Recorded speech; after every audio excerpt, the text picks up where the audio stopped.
What's going on? I am Nando. And I'm DJ. And I'm Diggins. And this is Mostly Nitpicking, a podcast where every week we pick apart a piece of pop culture by looking exclusively at the details. Woohoo! Woohoo! This week, Rocktober continues, you guys. There's more Rocktober for everybody. And, this is some With a Rocktober. movie no one asked for. I asked for it. Well, I wish people could was see like, let's do that. this Yeah. Nando did, I don't know what not like a coup, but he just demanded via text that we do a certain movie, and that was it. Like that's why we're like, okay. Yesterday, the day before we're recording. Yeah. Yep. He just this is the law now. Here, I'll read the text. This is what I said. Okay. Oh, Read the one like before it too. yeah, give like a tiny bit of find context. I'll find the whole thing. Okay. I don't know if I can read this. It's very anti-Semitic. No, I'm kidding. Oh god. So I said... Yeah, I can't believe DJ said that. Yeah, Oh no. my god. Add it to the pile, am I right, fellas? So, I said... Jesus, where is it? Why is it so hard to find? You okay? Okay. Hold on. Okay. Well, we usually give each other, minute-by-minute updates on our lives, so there's a lot of text to go through. Okay. I found makes it. I found it. sense. All right, here we go. We're starting now. Okay. I can edit it out or whatever. I don't care. Here we go. So Not I gonna said, screw a poll. Let's do Werewolf by Night for a bit, and then Journey to, the Mysterious Island. And Diggins said, holy shit, I don't think I've ever heard of this movie before. And then DJ, you said, let's go. And then, yes, about Werewolf by Night stuff. So, yeah, that's what we're doing. Yeah, baby. And listen, it's going to be great. I thought perhaps, I would have some vague memory of this. Like, maybe, I never watched it, because I would remember that much at least. But I thought I would be like, something like, oh yeah, I remember commercials about this. Or like, oh, I remember people talking about it at some point. Or I've heard this come up before. No. Absolutely nothing. I watched this entire movie and I'm like, have I been Berensstained? Did I enter a universe where these movies got made and I didn't realize it until now? It's very possible. I mean, I hadn't seen this either, and that was maybe what intrigued me the most about it. So we'll get to it, but yeah, it's it exists in a very strange corner of pop culture. So I'm glad we're doing it. Maybe we'll start the conversation and everybody will care about it, because it's quite bizarre. We'll have a Journey renaissance. They'll finally make the third movie that they teased at the end of this one. But this could be the thing, because our podcast is that new catalyst, right? That's we true. did it for Constantine. Yeah. And there was something else too. There was something else. I mean, we were above the. We were like before the curve on like Money Train, Pinocchio. We'll get a good disaster early. So wait, did you guys do an episode on Money Train without me? Oh, Money Plane. Sorry, Money Plane. I thought we only did Money Plane. I thought you were saying that would be the sequel to Money Plane. It might as well have been a train. It feels like Money Train would be the prequel, right? Because Money Plane feels like an escalation. That's true. Next to be Money Rocket. There's definitely a movie called Money Train, but it's like an older movie. There must be. Yeah, it's from '95. It stars Wesley Snipes and Woody Harrelson. So maybe we'll do that in the future. But aren't they also in another movie together? Yeah, they're White Man Can't Jump. White Man Can't Jump, yeah. He is the White Man. They were the Rock and Kevin Hart of their time. That's right, yeah. Oh, how about that? So that was a movie that happened. A guy tried to steal some subway fares, and that's it. How weird. Yeah, so we're not doing that. We're doing the Journey movie, but maybe in the future. Not the first Journey movie, the second one. The second one. Yeah. Well, The Rock's not in the first one. Yeah, almost no one who's in this movie is in the first one. Well, the kid is, right? Just the kid, that's it. Yeah. Even the mom who is in the first one was recast for this one. Really? Shocking. Oh, man, that's great. Shocking. Love that. Love that. Before that, some chit-chat, you guys, because we had so much chit-chat last week. We need a little bit more, and I made DJ watch the trailer for that movie, Mithrigan. Yeah! DJ, Diggins, you had already seen it. I think this looks terrific. Little robot doll thing. Pretty good. Where'd this come Megan. from? Mithrigan. Yeah, if you guys haven't seen the trailer for Megan, I mean, take 2 minutes out of your day and give yourself a little treat. Yeah, it's Yeah, you deserve it. You had a hard day. It looks great. Like, I'm genuinely, if this was out today, I'd be psyched to watch it. So we're doing it. Is that what I'm hearing? For sure. You could tell it's going to be an amazing movie because it's coming out in January. Mm-hmm. Oh, yeah. Only the best for January. Yeah. What's your favorite part? Mine is when she twerks. I was gonna say it's either that or when she's given her hot like vegetable tips, and then the first power off has happened, and she's like, "What are you doing?" I love that when the robots won't power down when they're told to power down. So I have a few favorite parts. Because I texted this to my family, and we all had a fun laugh at it. And my sister asked a question I think is very important. Did she high five her for using the bathroom? This baby is like 12. What's going on here? And there's a part where she high fives her coming out of the bathroom, and like sees like the little girl's into it. Like it's not like what this doll up to. So that's weird. That is weird. The other thing, my favorite part is when you open up the IMDb page to see who's in it, and Ronnie Chang is first billed somehow, even though he is not in the trailer. I hope he is the hero that comes in with the chainsaw and cuts the robot in half at the end or something. Maybe he's like the aunt's boyfriend who, takes her on a journey to a mysterious island with the robot. Maybe he recruits it to the underground fighting ring to fight the Abomination and Wong and stuff. This seems like it would fit right into the MCU these current days. We'll have to table this for when it comes out because we got to see what the Megan's power set is. But I'm really excited for the game of can Nando defeat it? Oh, absolutely could not. Nando kill Just it? watching this trailer, this would paralyze me with fear. I mean, also, like all horror movie toys, for whatever reason, the people who designed them gave them super strength. Yes. Yeah. Yeah, right. It is interesting. This movie is... Give it a little bit more information just to get people a little hyped up. This story for this movie was written by James Wan, who you may remember from such movies as Conjuring, Nun, Aquaman, and most importantly, Malignant, which is very much the vibe I was getting from this trailer. Oh my god, yeah. And it is directed by a guy who has directed pretty much nothing, but is for some reason set to write the Justice League Dark movie that's still not happening, but is on his IMDb credits, so we can only hope. That was happening. Could he do a worse job? Probably not. I don't know. It's but James Wan is involved, so yeah, I do feel very Malignant.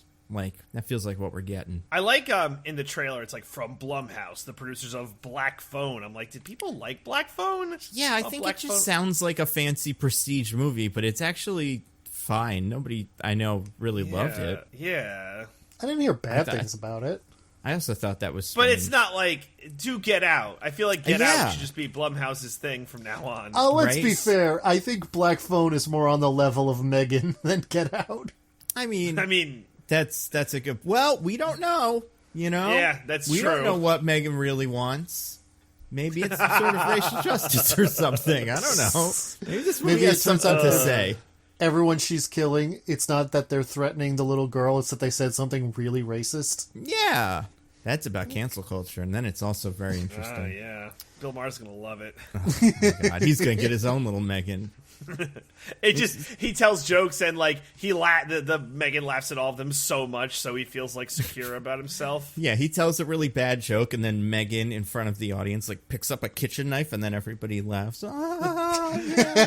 Good joke, Bill. And every time he comes out of the bathroom, he gets a high five. Oh my God, I did it. Yeah. I mean, listen, the only people besides really young children who deserve that are very old men. I don't know though. Bill Maher seems pretty young. He does weed. Okay, he's a pretty young, he's cool a person. Yeah. Everyone knows that only young people do a drug most famous for its strong association with the 60s. Yeah, exactly. So yeah, Bill Maher sucks. This movie looks cool. Meet Regan. Everybody should watch the trailer. Little robot does a TikTok dance at one point. It's great. What's the 3 for? Like, why is it computer? I think it's supposed to be like a powering up symbol thing. You know what I mean?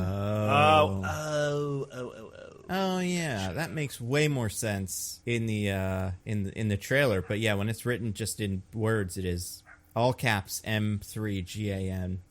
I can't wait. It's gonna be awesome. It's gonna be great. Mark your calendars. January, we're gonna do it. I don't know, unless that becomes a month for somebody. What famous person could be January? I don't know. Right? John Dish. What's that guy's name? What's that? Oh God.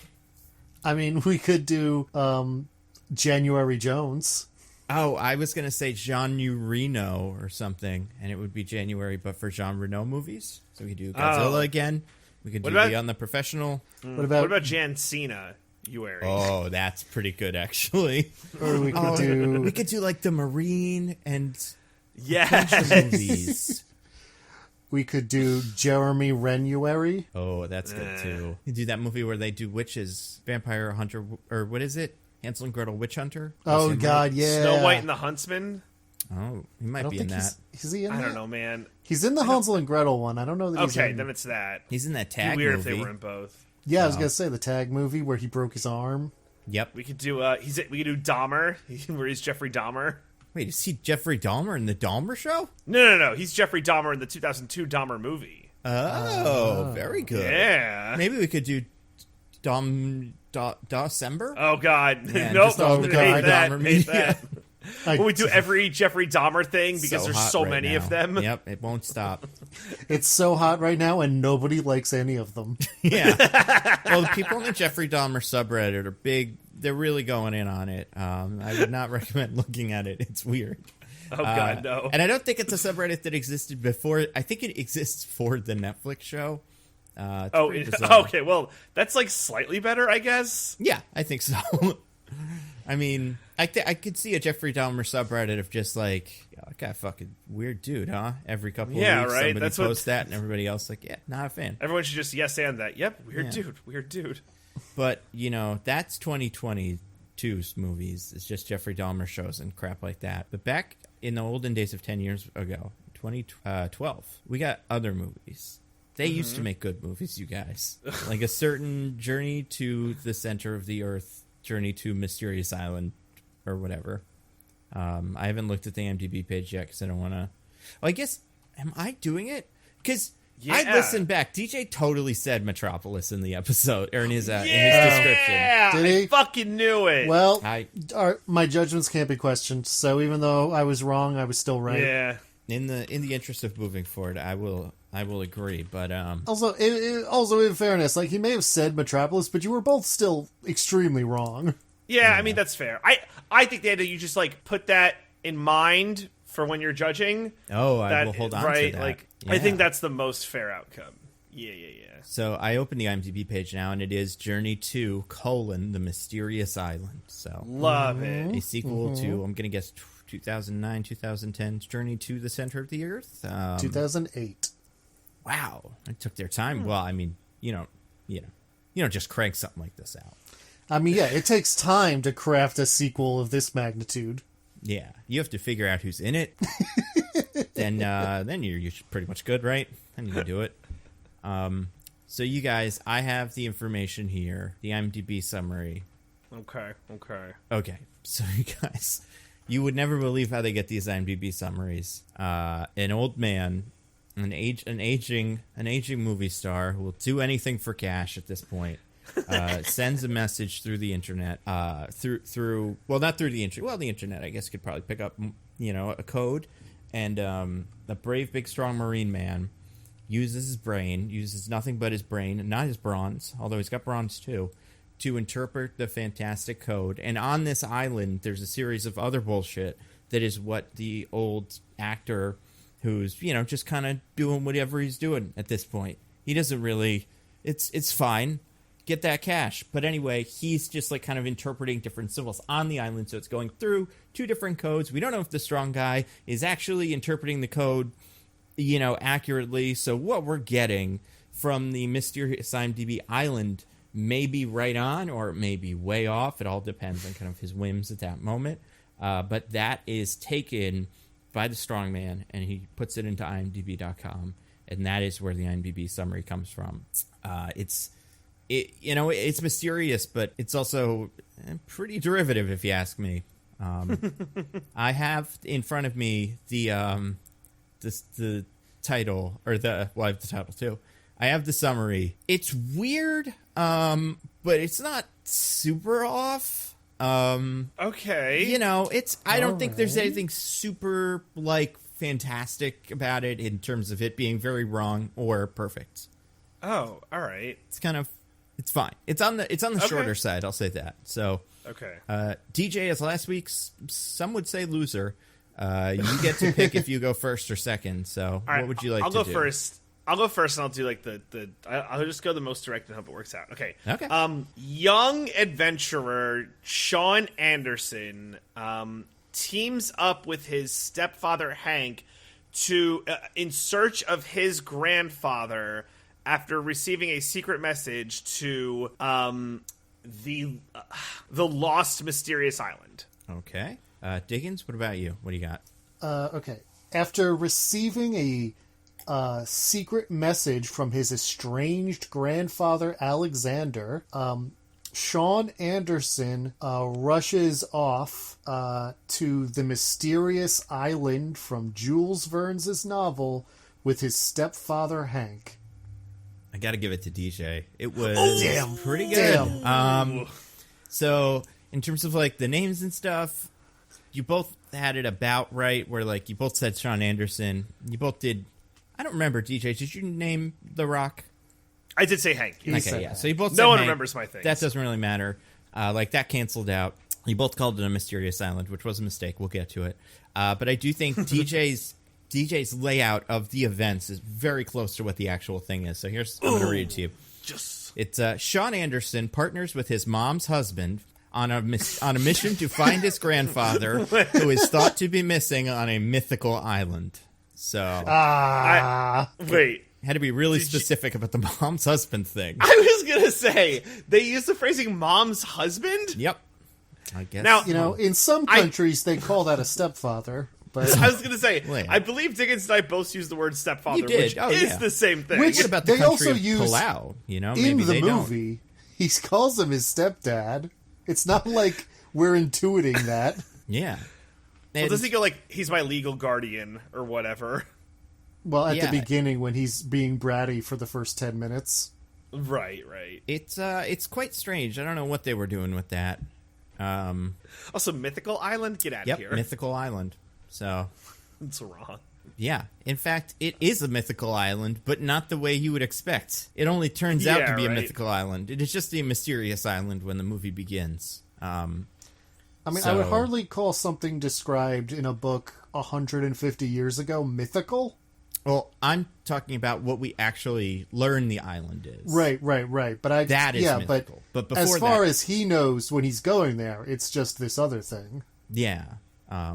Which I had to look it up is a real book. I didn't even know that. Yeah.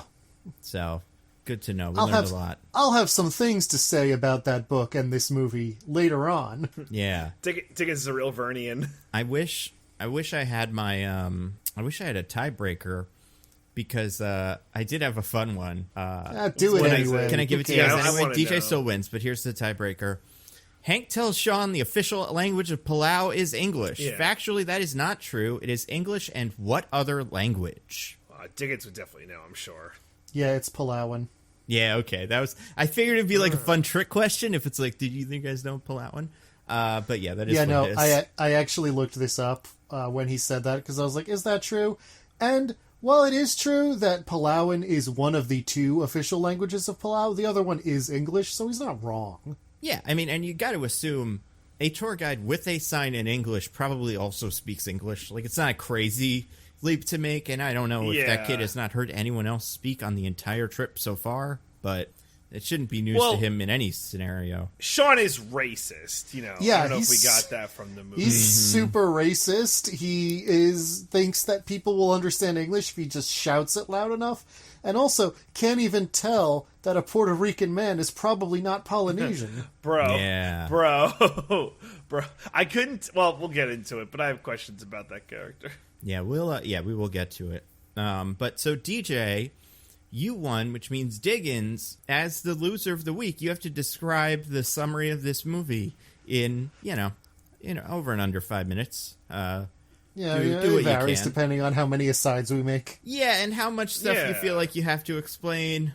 Because there's a lot of stuff that happens in this movie, but not a lot of stuff happens. You know? Yeah, not a lot of it matters. It's all up to you, but it's one of those. Diggins. It's one of those where there's like a bunch of scenes of things happening, but if you actually think about it, the very little plot happens.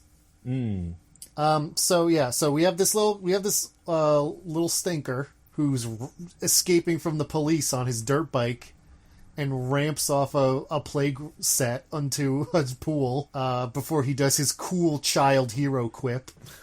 Because it turns out he broke into a satellite office so he could get the secret message from his grandpa being radioed on a ham radio halfway across the world. Yeah. Which is all things that totally check out so far. And decides that he's figured out, and with his stepdad's help, he decodes the message and figures out where the mysterious island from Jules Verne's book, The Mysterious Island, is. Which, again, I will get to some stuff about that. But basically, he's like, that's where Grandpa is, I want to go. And his stepdad decides that he'll take him so that they can see that there's nothing there and he'll realize his grandpa's a fraud. So they go to Palau, they take a helicopter out there, piloted by Luis Guzman, and also his daughter, Vanessa Hudgens, is there for no real reason. You know why it's there, Diggins. I think I know. Yeah, we all know. For the second most believable romance in the movie. I would argue the most. I would argue the most as well. Really? I don't know. I think there's two other characters in this helicopter who have much more chemistry. Sure, yeah. Yeah. Very good. But yeah, so they fly off to the coordinates. There's a huge storm that they get caught in. The helicopter's destroyed, and they wake up on the mysterious island, which is, your bog standard island from this kind of movie. There's big animals and stuff, whatever. They fight a big lizard, and then they find his grandpa, who is Michael Caine, fourth member of the podcast.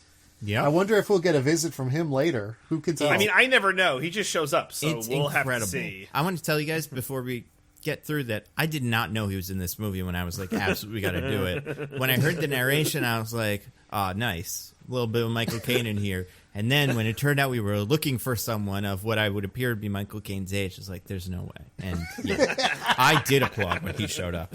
I was thrilled. Incredible. Michael Caine starts talking mad shit about The Rock for some reason. Oh, man. Because he's better than The salty. Rock, right? Obviously. So they fight a lot, but they decide that they're gonna... The Rock's like, I want to leave, but Michael Caine's like, I gotta show you some cool shit first. So they go find out that the island is Atlantis, but nobody cares. And then the Rock looks at all this soil liquefaction and is like, oh no, the island is sinking in the next couple days, so they gotta go. So they decide to look for Captain Nemo's submarine, another part of the book. So they have to go on a journey across the island before it sinks to get to the submarine. They have a bee chase scene that doesn't matter. They're on bees escaping from giant birds, whatever. There's a volcano that shoots gold instead of lava. Yeah, it does. It's pretty cool. Pretty cool then, and Luis Guzman decides that he's got to go get some of that gold to pay for Vanessa Hudgens' college. So they have to split up. Than college. Yeah. The Rock and the kid go to get the submarine, and Vanessa Hudgens and Michael Caine go to rescue Luis Guzman. And by rescue him, I mean they go see him and are like, hey, you should not do that. And he's like, okay. And then they leave and go to the place where they had to go. And there's really no much danger in this at all. Meanwhile, the Rock and the kid find out that the submarine's underwater because the island is sinking. They do some shit with a giant big eel that doesn't make any sense. And then they turn the submarine back on. They rescue the other three before they die, and they escape the island. Everything's cool. Vanessa Hudgens gets to go to college because Luis Guzman is rich doing tours on the Nautilus, Captain Nemo's submarine, and she's dating the kid for some reason. Because he's hot, or whatever. Is he? Because she likes him. Daddy told her. It's pretty obvious, Diggins. I don't know Daddy how you was missed that weirdly part. happy about this. But yeah, and then they were celebrating his birthday, and they tease that they're going to do From Earth to the Moon, another novel by Jules Verne next. But this movie didn't do so well, and they never did it. Yeah, it's a shame. But we'll bring it back. Our podcast is good at that. We're going to bring it back. And I mean, we are living currently in the middle, well, not middle, I guess maybe beginning of the Brandanaissance. And the first one of these starred Brendan Fraser, who is now talking about bringing The Mummy back potentially. So Nice. I could totally see him and The Rock teaming up to make the movie that both of them should kind of be in. Although I don't know if he's dead in this one. I don't know how the first one ends. Maybe he dies. No. He's the uncle in the first one. Okay. The dad was dead the whole time. Really? So, yeah. Huh, that's bizarre. Yeah, in fact, they find out that the dad died in the first one because he died. I've never seen it. I read the Wikipedia summary, to be clear. Mm-hmm. The dad went off to prove Jules Verne stuff, and then he died because that was a bad idea. And they find his body, and Brendan Fraser's like, I should bury this before the kid sees it. Everyone Probably. salute whatever his name is. I already forgot. What's the kid's name? Sean Anderson. Sean Anderson. Salute Mr. Anderson, you guys. The hero. Anderson. Max Anderson is his name. His dad's name. Cooler name. Very cool. Superiorly cooler name. Oh, yeah. To what? To Tom Anderson or to Sean Anderson? Both, really, when you think about it. So close to the Matrix, John Anderson. Yeah. Should have been that. Should have been John. I feel like that was an accurate summary, Diggins. Very good. Yeah, I loved it. Very good. And, yeah, we'll talk about some of those things in greater detail. But first, DJ, as the winner of the IMDb Bee is in Spelling Bee, which I don't think I said before, you get to give your opinion on Journey to: The Mysterious Island first. What did you think of this movie? Well, I think there's only one thing to say about this movie, guys. And wait, hold on. What is that?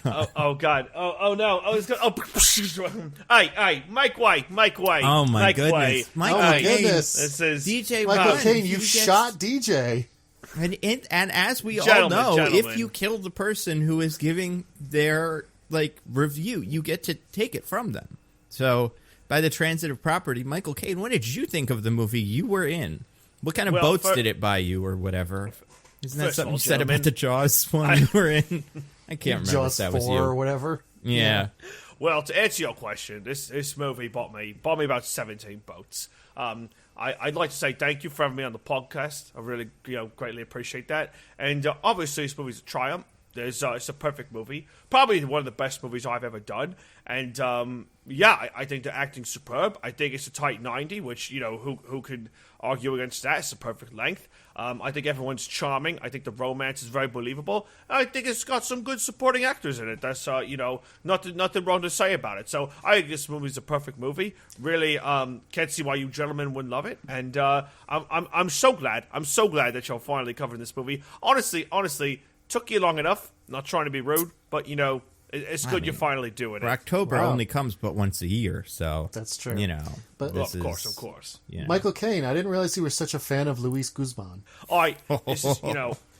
Luis Guzman and I go back decades.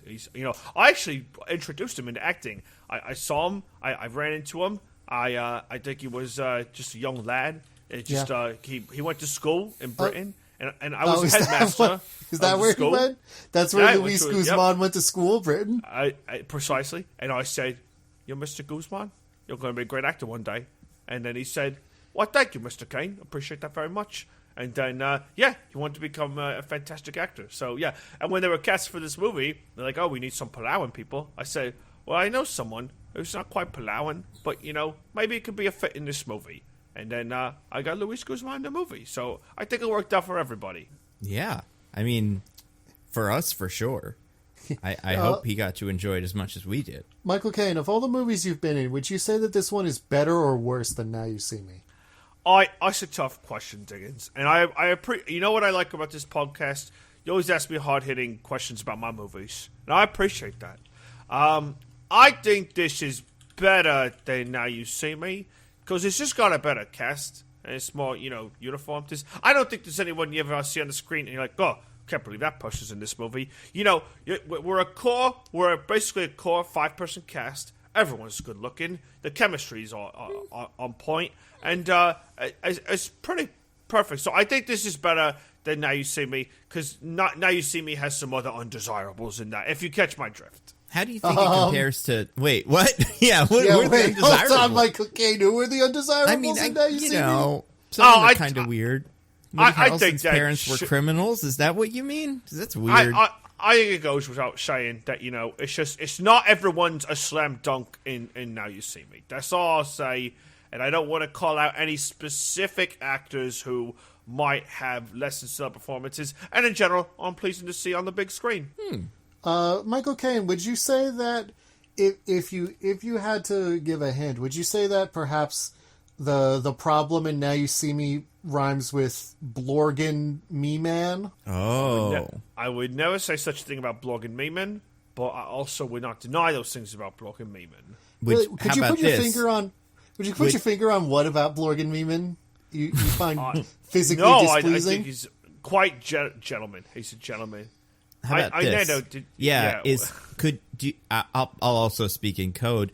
Would you say the problem with Now You See Me is Blevrything? Is that what did it? Now, Blevrything. That's not true. Blevrything, but Daniel Radcliffe in the second one. He's fun. I liked him. Blevrything, but Daniel Radcliffe in the second one might be close to what I'm going. And obviously you. I don't want to.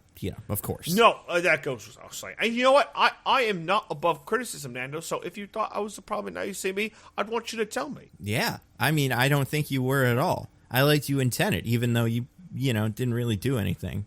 But you were there. That was cool. And they paid me to be there. And look, Tenet got me a solid, 80-foot schooner. So I really couldn't complain. Also, we brought movies back to the theater. You did.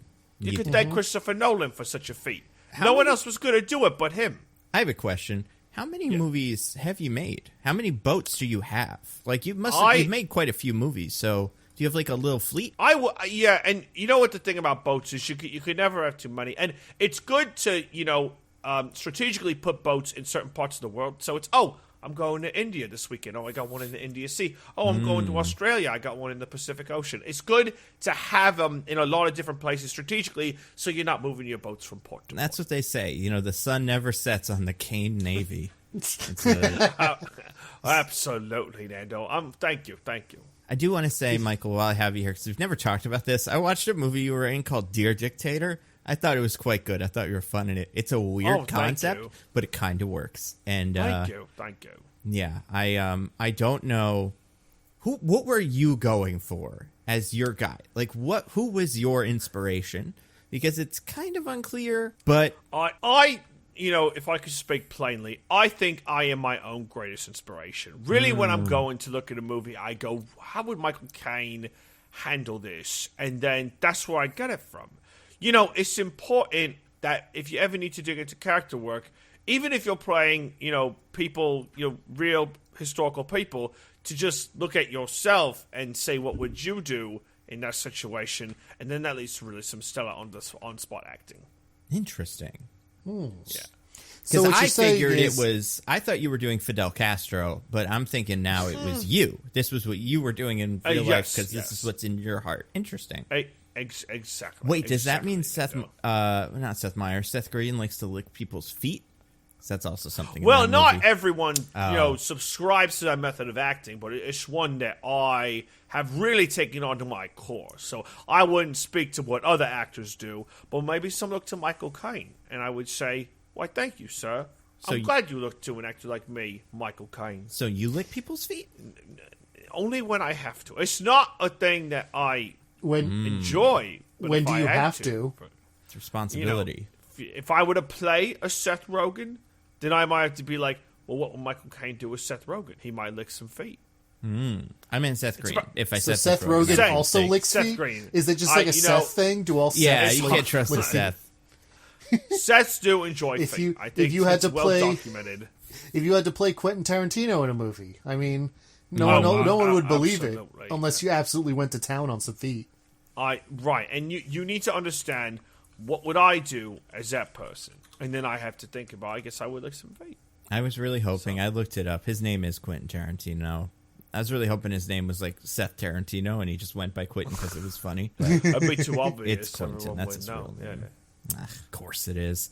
Michael Caine, do you have anything you want to plug? You got a lot of stuff you're working on. Obviously, the Now You See Me next one Something called The Great Escape. I think we've talked about this before. Yeah, well, I don't know if it's too early to announce, but I think, if some good petitioning were done, we might have a Journey 3 in the works. So I'm not supposed to say anything, but I am inked in if that's happening.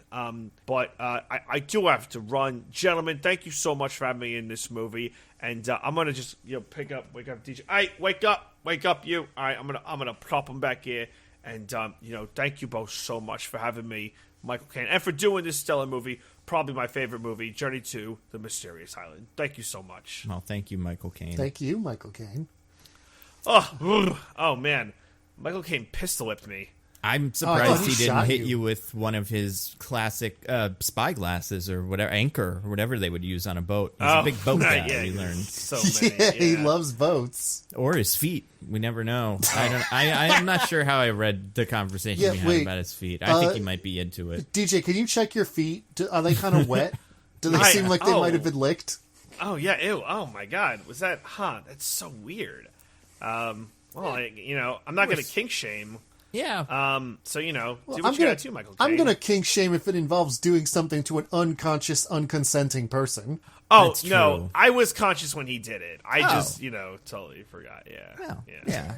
It's forgettable, Okay. Stuff like that happens all the time. When you're a podcaster, it's like just the life. You get in the zone, yeah. Yeah. I know that Michael Caine already told us what he thought of the movie, and that counts as yours. But I also think maybe if you wanted to tack on your thoughts about this movie, what did you think of Journey to: The Mysterious Island? So I was kind of like blacking out as Michael Caine was giving his take on the movie, but I think I totally agree with him. I think that everything he said is how I feel about this movie. Yeah. That's one of the best movies ever made. And all the supporting cast is great. Yep. Yeah. The chemistry is spot on. I'm definitely not being pressured to say I really like this movie, but I think it's in everyone's best interest that I let everyone know that this movie was freaking awesome.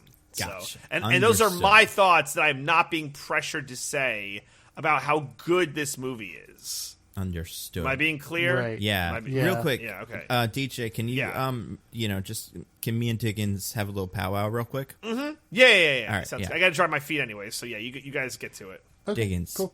Yeah. I think Vanessa Hudgens is holding a gun to DJ's head right now.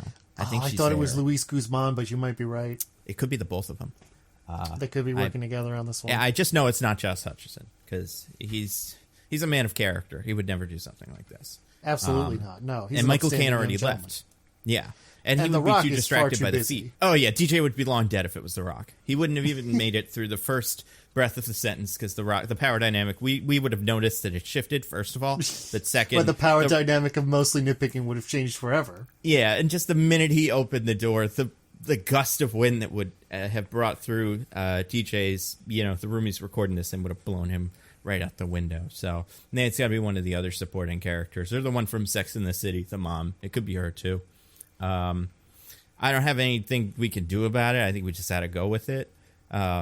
But I'm going to say some pretty defamatory things about this movie. I hope it doesn't get DJ killed by one of the supporting cast members of Not Now You See Me. Well, maybe, but we can only hope because yeah. I will not, for the sake of DJ's life, lie about how I feel about this movie. It would violate my principles. It's just, yeah, we like Josh Hutcherson are men of character who would never do something like that. You can't give in to terrorists. Absolutely not, especially not for like podcast stuff. For more important stuff, no. I'm not telling the government's how to do their job, but you got to draw the line somewhere. Yeah, so, there are things in this life that matter. Yeah, so we're gonna let DJ we're gonna let him go, cut him loose in this sense. He's on his own. Maybe we can text him tips for how to beat up Luis Guzman.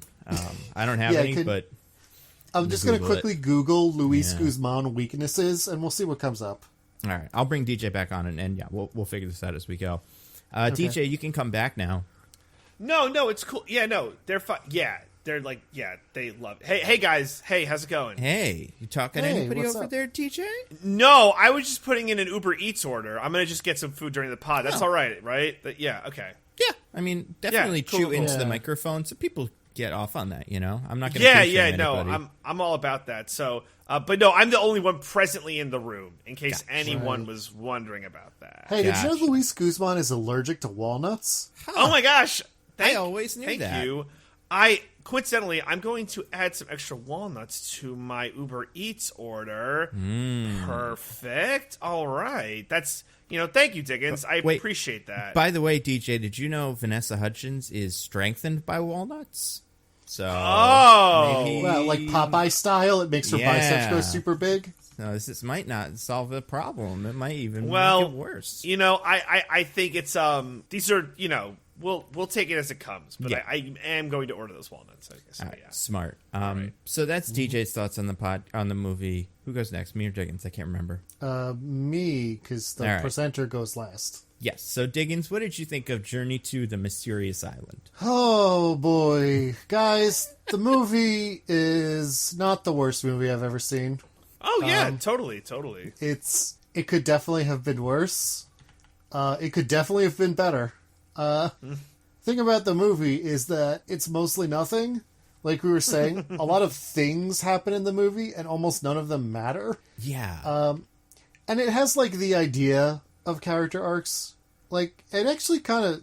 I mean, I wouldn't say it starts well, but it starts strong on that front, where it's like, kid hates his stepdad. Stepdad wants to connect. Grandpa's not around. It's like, alright, I can see where there's plot in this. Except all of that just kind of, like, halfway through the movie, everyone decides, like, okay, we're done with that. Now you're good. And for no particular reason. And then also, there's a lot of what could charitably be described as jokes in the movie.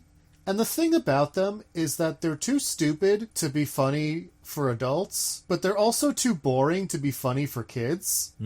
Like... kid movie humor of the type that I don't think is particularly funny is like, I mean, there's stuff in like DC League of Super Pets from last week where there's like big physical comedy or silly bits or fart humor or whatever that happens in the movie where I'm like, well, I don't like this, but I can see how a kid might think it's funny. But there's very little in this movie that I feel like a kid would find enjoyable in a way that an adult doesn't. What about the multiple times Luis Guzman gets covered in something? That's pretty funny to me. Himself. Yeah, or he poops himself. Yeah, that's right. We watched a whole movie where Luis Guzman had a big old, poop hanging around. It's fun. That's true. We never see him clear that poop out. So, nope. As far as we know, he just had poop in his pants the whole movie. The whole time. Fun fact. Let's put that on the IMDb. Fun facts. Yeah, so I don't know. I guess the goo, I can see kids thinking the goo is funny. But otherwise, it's like the jokes are like The Rock and Michael Caine being mean to each other. It's like it's not exactly kids fair, but also it's not adults fair because they're not funny either. So it's just a boring movie. It's a boring movie that doesn't make any sense. Yeah. All those things you said are very true. That's my verdict. What about you, Nando? Oh yeah, I think it stinks. It's not good at all. It's very bad. I mean, it's like like you're saying, it's not the worst movie ever, but it is like just really weird. Like it feels like a very strange relic of 2012, but also like this movie. It feels like an early 2000s movie more than it does a 2012 movie. Yeah, we were talking about it, and we'll get to this in the wheel. You compared it to one movie. It feels to me, it reminds me more of like Spy Kids. I don't know when we stopped making these movies, but this is the same year that like Avengers and like Dark Knight Rises came out. So like it's weird that this existed. And yeah, I mean, like you're saying, it's not very funny. I don't think anybody is particularly good in it either. I think Luis Guzman is pretty much giving it everything he's got. And I think The Rock like gets better at acting as the movie goes on. Because there's some stuff at the beginning that I think is real dodgy, but by the end I'm like, okay, yeah, that's about where he is now. And I was like, that's fun, charismatic. Well, they filmed the movie chronologically, so it seems like it. It really does. There's a line read where he goes into the kid's room in the beginning. He's like, "Hey, son, what's going on?" or something like that. It just felt bizarre. But yeah, it's just a lot of stuff happening. It's weird, and we'll get to this, that it's built off of the Jules Verne fandom and shit like that, because I don't know anything about that. I don't even know what the Journey to the Center of the Earth is one of these, and I have no idea what that actually is. Like, I don't know what the book is. So, like, the idea that they would take one of his more obscure books and build a movie around that, it's quite bizarre. Yeah, and I think, and it's got Josh Hutcherson, as an incredibly unlikable little brat. And I think what I've learned is he made the first one of these before Hunger Games. So I bet what happened was they were like, oh, the kids love Josh Hutcherson from Hunger Games. What do we got that we can keep doing with him? Oh, he did one of these Journey to the Center of the Earth movies. Let's do that, and whatever. Let's put The Rock in here. But yeah, I don't think anybody quite works. And yeah, Michael Caine. Everybody in this movie just sucks. They're all really unlikable, except for The Rock, who's perfect. Because that's how he works in movies. And Michael Caine, obviously. Oh, yeah, Michael Caine, a very, very cool, normal guy. We'll get to it. But, yeah, I don't know. It's just really, really weird. I'm not surprised this movie has fallen through the cultural, crawl space and just, it's gone, lost forever. But, also, it's a little surprising. Can I say, also, a little creepy how...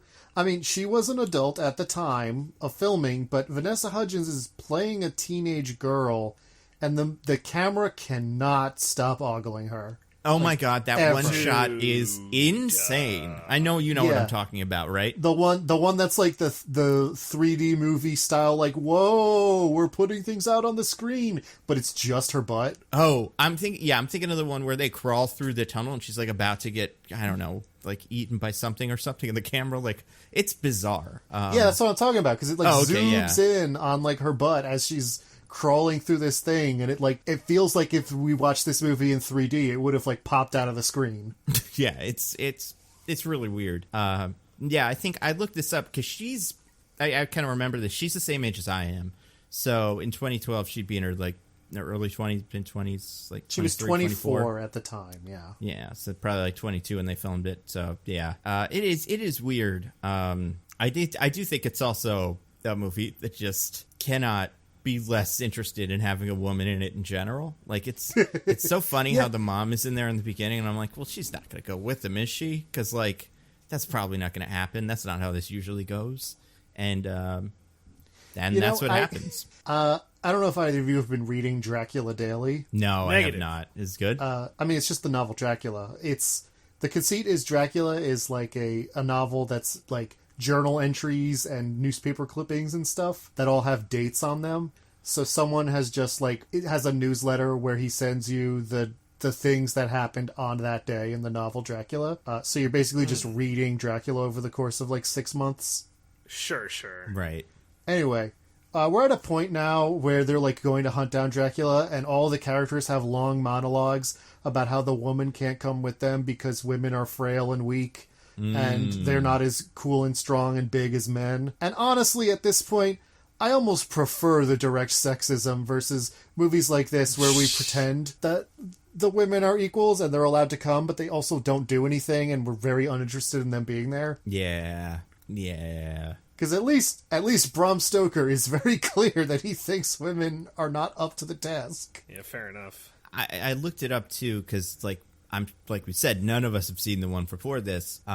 It's Brendan Fraser and the kid again, and their guide on their trip is an actress named Anita Breen, probably. But she's related their guide. To Daniel Breen, maybe. Who's he? The guy he makes really, really, really bad low budget movies. Oh no, sorry, that's Neil Breen. Excuse me. No, yeah, not related to them, which is a real shame. But yeah, she's their, it seems like, again, haven't seen it, but she seems to be their, guide. So she is the Luis Guzman character, which I think makes a little bit more sense in terms of just, because it's not just that she's there in this movie. Vanessa Hudgens is there, as some sort of expert that they need to take on for some reason. It really is Josh Hutcherson being like, I would like to have sex with her, please. So can we make her go with us? Is that acceptable, movie audience? Yes? Okay, great. Then she's part of it too. And yeah, that's bizarre. It's fascinating. But yeah, the movie stinks. Yeah, it's not so bad. You guys, I have a wheel. I'm going to spin the wheel. Oh my god, it landed on Megan. We're back to Megan, you guys. I have a couple more thoughts. What? Guys, let's keep talking about Megan. I do think, I mean, I'd love to see more Megan in the future. Like a Megan. Can you think Megan and Malignant can be friends in some way? And they team up? Can Malignant grow on Megan next time? I feel like the obvious crossover here is Megan and Chucky. Well, yeah, that's true. Wasn't the most recent Chucky also like an AI gone wrong or something like that? Yeah. It was like an AI toy or something that went evil, and all the Chuckies were attacking people or something. I never saw it. So let's do all of those. Let's get fucking Ultron, Chucky, the Small Soldiers, and Megan, and just let them take over the world and see if the Avengers and Aubrey Plaza from the Chucky movie can kill them, and all the Gorgonites, of course. Because listen, we can't stack the deck too much. If the Gorgonites are on their side, there's no question that the heroes will win. That's true. They would have knocked out Ultron in less than an age, maybe even a couple minutes. The week of Ultron. Yeah, right? Yeah. The school day of Ultron. So I spun the wheel again. It landed on one of Diggins's. This one is just a word, you guys. It's a word that took my breath away when I heard it the first time, not knowing it was coming. Diggins, would you like to say the word for everybody? Certainly. Yeah. Vernians. And what is a Vernian, Diggins? Well, that's a great question, Nando, because the movie never tells us.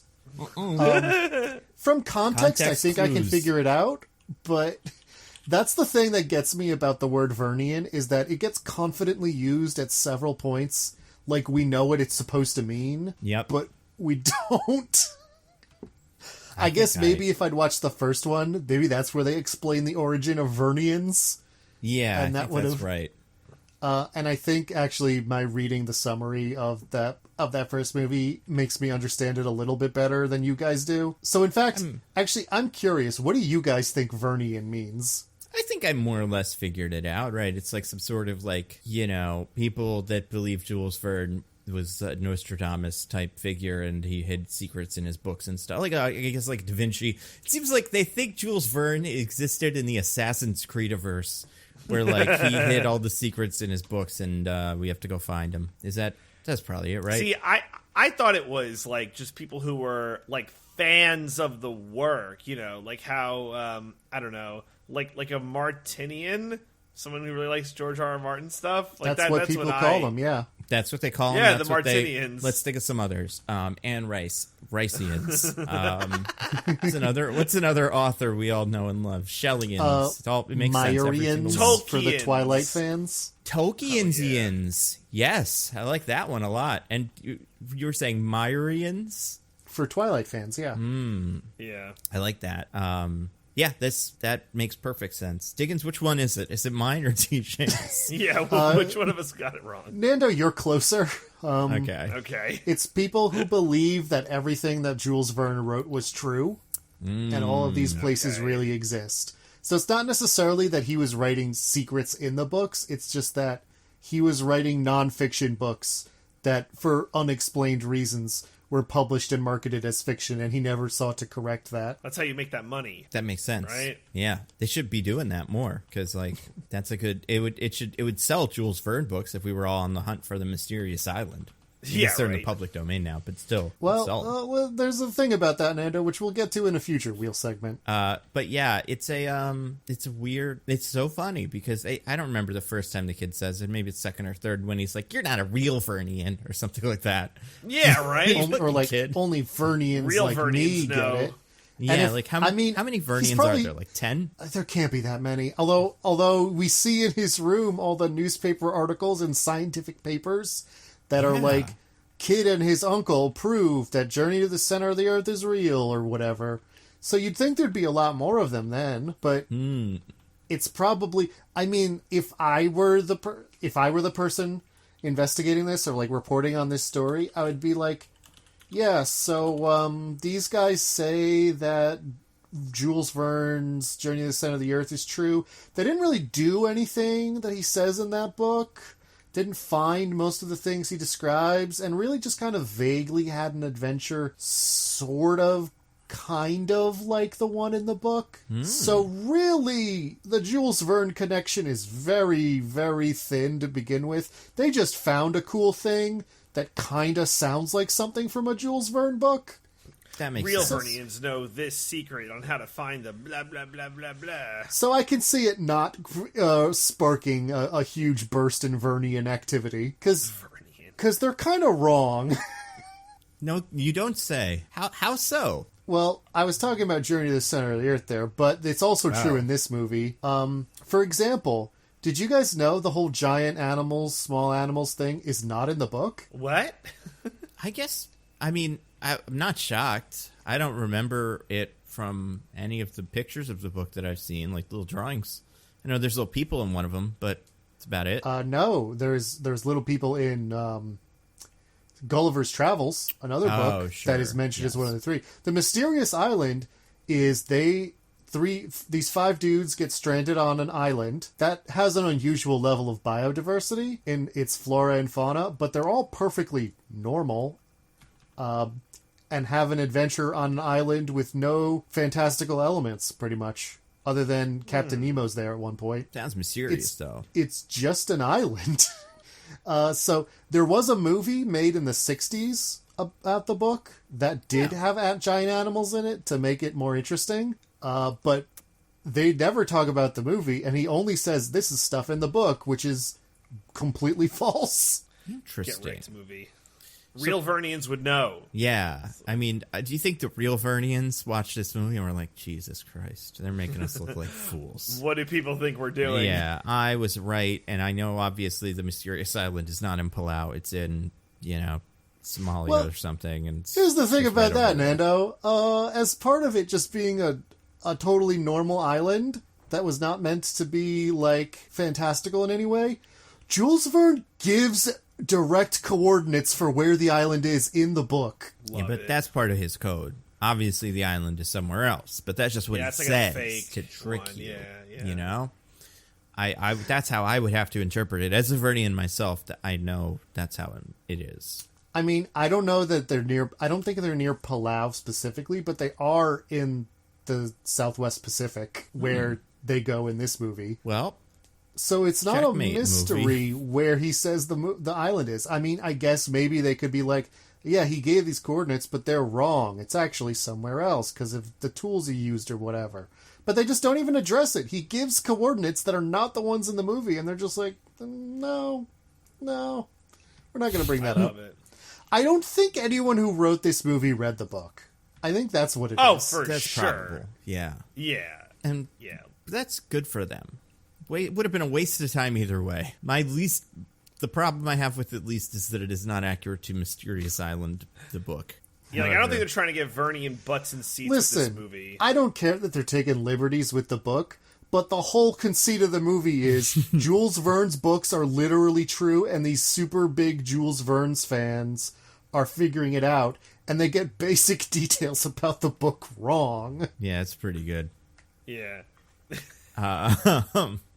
That is pretty weird. In this movie, do you think Vernians have a message board? Do you think it's 10 people and they all know each other and they call each other? I'm pretty sure it's just this family. Because in the first movie, it's his uncle that's the Vernian. His dad was a Vernian. It turns out his grandpa was the family's first Vernian. That's right. But we never hear about any others, so I think it's just these guys. It's a weird way to describe yourself. Yeah. But cool, I guess. Pretty good. Yeah, it's pretty good weird movie, guys. I think I'm a Vernian now. I mean, a perfect movie. Yeah. I've been saying this whole time. Yeah, is that food here yet, wrong. DJ? It's on its way. It's taken a while, but I'm hoping it'll get here soon. Well, we'll just have to spin the wheel again. And we landed on another one of Diggins's. This one is Speedrunning National Treasure. So we're kind of tiptoeing around this. Let's talk about National Treasure. When did that come out, by the way? National Treasure was 2007. Right? It was early. And then you would have had Book of Secrets. Book of Secrets is 2007. So National Treasure 1 is 2004. Yeah, that's right. Maybe? I think that's right. So, yeah, a good 8 years later, they got around to doing it again, figuring out the next one, and they nailed it. Yeah. I mean, just as good. In this, I'm specifically talking about that scene where The Rock and the kid crack the code. Oh yeah, fascinating. It's funny because they go so fast. Right? Yeah. It's like they don't think anyone's going to care, but they still have to do it. So they just said, you have 1 minute to do the National Treasure scene. Go. Yeah, it's pretty, and it's funny to me because it's one of those things where we know they're going to make it to the Mysterious Island, so they're going to figure it out. But they have the clues that they're given, and it's like they're Vernian, or at least one of them is a Vernian. One of them is some sort of casual, he's read some Jules Verne from time to time, but he's not a true Vernian. And they're getting these things. It's like, son of Steve, what could that even be? I don't know. Is this something? And they're like, that's actually a character from the book. It's like, fucking, do you not know all the names of those guys? How is that not something that you all are looking for constantly? None of this is hard for Vernian. It'd be hard for me, but it'd be easy for a Vernian, I assume. But it takes them way longer than it should. The thing is, it's the exact midpoint that doesn't make any sense, where it's if a person just wants to get a message out, then putting it in this weird code and saying things indirectly is stupid because people aren't going to understand it right away. But if you're trying to do an uncrackable code that only a hardcore Vernian would get, it's way too easy. Yeah. I feel like I could have done this in real time and just Googled some of the words, son of Stephen, Jules Verne, and then it would come up. Yeah, all that stuff would come up. He literally says, son of Steve, and all it means is Robert Louis Stevenson. Yeah. A guy whose book they have just right there. So, and thank God that they right have the the top. specific editions they have. Yeah. Yeah. Well, I mean, that was his one dying wish, Robert Louis Stevens. Print this map with all these little random dashes in the bottom right corner in every book, even if it's new and no one wants it. Make that in there so that they can get it. I think my favorite part about them doing National Treasure shit so quickly is that everything with this movie, not just this sequence, is all right, we're gonna do in a normal movie where they really set up the scene and explain what's going on and try to establish saying da da da da. They're like, nope, skip all that. Just get to some kind of plot point that can move us to the next scene, and in the next scene do some short plot point to get to the next scene, and it's just that pasted 20 times over, and so you get a really excellent film. Yeah. But I just love how it's there's no time taken to establish anything. It's just fucking move. We have The Rock is only here for 3 minutes. Let's fucking one take. Let's go. This is The Rock's fucking Slumdog Millionaire moment. Every moment in his life has led to finding the true mysterious island. He has all of the skills. For people that don't know, here's what's happening. The kid's got a list of words, and The Rock looks at it, and he's like, oh, so it's Morse code? And the kid's like, what do you mean? And The Rock says, well, obviously, from back in the Navy, the odd number words are dashes and the even number words are dots. And then if you put together, it reads, I am your grandpa, or something. And they take that upstairs. And that goes to the attic with all the books, but just there's 3 of them, so it doesn't matter. They do this thing where they do the Son of Stephen code, which is, we're saying, just gives them another book. And then they put all 3 books, I guess, Mysterious Island, what are the other ones? Treasure Island and Treasure Gulliver's Island. Travels. In Gulliver's Travels, right? They put them all next to each other, open them up, and the kid goes, they've all got different maps. What could this possibly mean? And The Rock, and I love it when they do this in movies, rips the page with the maps on, rips them all off, puts them all on top of each other, and just shifts them a little bit. And this is another thing that The Rock studied at Army, this is classic, Navy code breaking. I know this. I don't remember exactly what he says, but it's preposterous. He won the Navy code breaking award 3 years in a row or whatever. Yeah, he's like, you know what I did in the Navy? And the kid's like, I don't know. I don't listen to you because I don't respect your authority. Yeah, slaughter people. I don't know what they do. Top Gun? Are you in Top Gun? Did you suppress indigenous peoples in order to steal their natural resources for the American Empire? Yeah, but you know what I did when I was bored in my spare time? I won an award for code breaking in the Navy. Yeah. He puts all of these things on top of each other, all these pages, and they they show a new island, and then also certain random ass like little dashes in the bottom right of the page, and it's like it lines up, and the rock has to like really position it, and it's all just if you put the compasses on the map together, it's fine. And it says Mysterious Island, and then it gives you latitude and longitude and shows you like the map of the island. He does say, by the way, I found it. He won the Navy's prestigious Rutherford Award for code breaking 3 years in a row. Whoa! Damn. He should probably be doing that. I don't know why. Yeah, he's right. doing You're probably else. the Navy's best one. Yeah. What does the kid say he does now? Runs a construction company? Yeah. Yeah. And he's also like friends with the cops. He's super in. Like everybody loves him. He was in the military, so that makes sense. Yeah. And that's what the message that he gets in the SOS is the island is real. Oh yeah. Yeah. Well, duh, it's fucking Jules Verne code. What's he? Nope, sorry, no island. Then he wouldn't send it. But anyway, I actually left your mom because I found her to be a real bitch. I'm just a bad person, stand it. and I'm just letting you know so that you can tell the newspapers to credit me. I don't want you to come. I don't like spending time with you. Yeah. I was going to say, too, I looked this up. The books are quite old. I don't know if these are like first editions, but those go for like $20,000 online. So they're quite old, and like, how could he have possibly happened to have the editions that have these maps in them? Right. B, the whole conceit of it doesn't make any sense at all. That, like, in addition to Jules Verne, like, Robert Louis Stevenson and Jonathan Swift were writing about this real island, right? Like, that's a thing he says? Yep.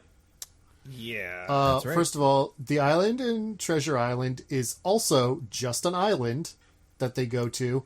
The only distinguishing feature about it is that a pirate buried some treasure there. That probably happened. So, like, that doesn't make any sense. But at least that's the right time period. Gulliver's Travels, is a work of political satire about going to a place with, like, tiny people who are warlike and giant people who are peaceful and like talking horses that are smarter than humans and stuff. It's like in no way meant to be taken literally, even within the story itself. You know what I mean? As far as you know. Spoken like a true Verne denier. Like, yeah. It's you're like an anti-Vernian. It's insane to suggest that this was meant to be real. And B, Jonathan Swift died 83 years before Jules Verne was born. How did they collaborate on this? Again, just a classic blunder. You non-Vernians don't know that this is Jonathan Swift too, because he found the Fountain of Youth on this island. That was probably there, right? And when they went there, they got some of that. They lived forever. Also, he became rich because of all the gold, I assume, he brought home from it. And then that also was, when you're rich, you can live forever, clearly. So that was part of it. Yeah, you inject all that young children's blood in your body, and it makes you young again. Yeah, DJ knows. I know. DJ knows. Real handy that all the pages are the same size. Are they built for this? Maybe that was intentional, part of the code, whatever. Right? So, yeah. wait, who set this up? Also, did Jules Verne set it up? Like, why is it like this? Died last. But like, how? B, why? Well, I mean, the how is obvious. I don't even need to explain that. The why, I guess it's because they want people to go to Mysterious Island, but only true Vernians, which are 20 people on the whole planet, I guess. Was it to get the mountain gold? It's not because of like how they do it in some of these, where it's like we didn't want anybody to find it who wasn't worthy because they destroy the whole thing. No, they fucking destroy it anyway, and the whole thing sinks, so it doesn't matter. But that's the thing that gets me about this. There's never any explanation for the secrecy, like not even a perfunctory one. It's just like they're true and people won't believe us, and there's a secret code in the book because maybe that's why. Yeah, maybe that's why people don't believe us. Maybe they thought like, I don't know, maybe in 1888 or whatever, escape rooms were really big, and they were like, people are gonna fucking dig this. This ARG is gonna blow their minds, and just nobody did it. This seemed like the best way to really get publicity out for the island. And there was all kinds of like fancy ports they built, and I'm just waiting. These people are gonna come soon. And then the island sank and they all died on it. But yeah, the Atlanteans were long dead, apparently.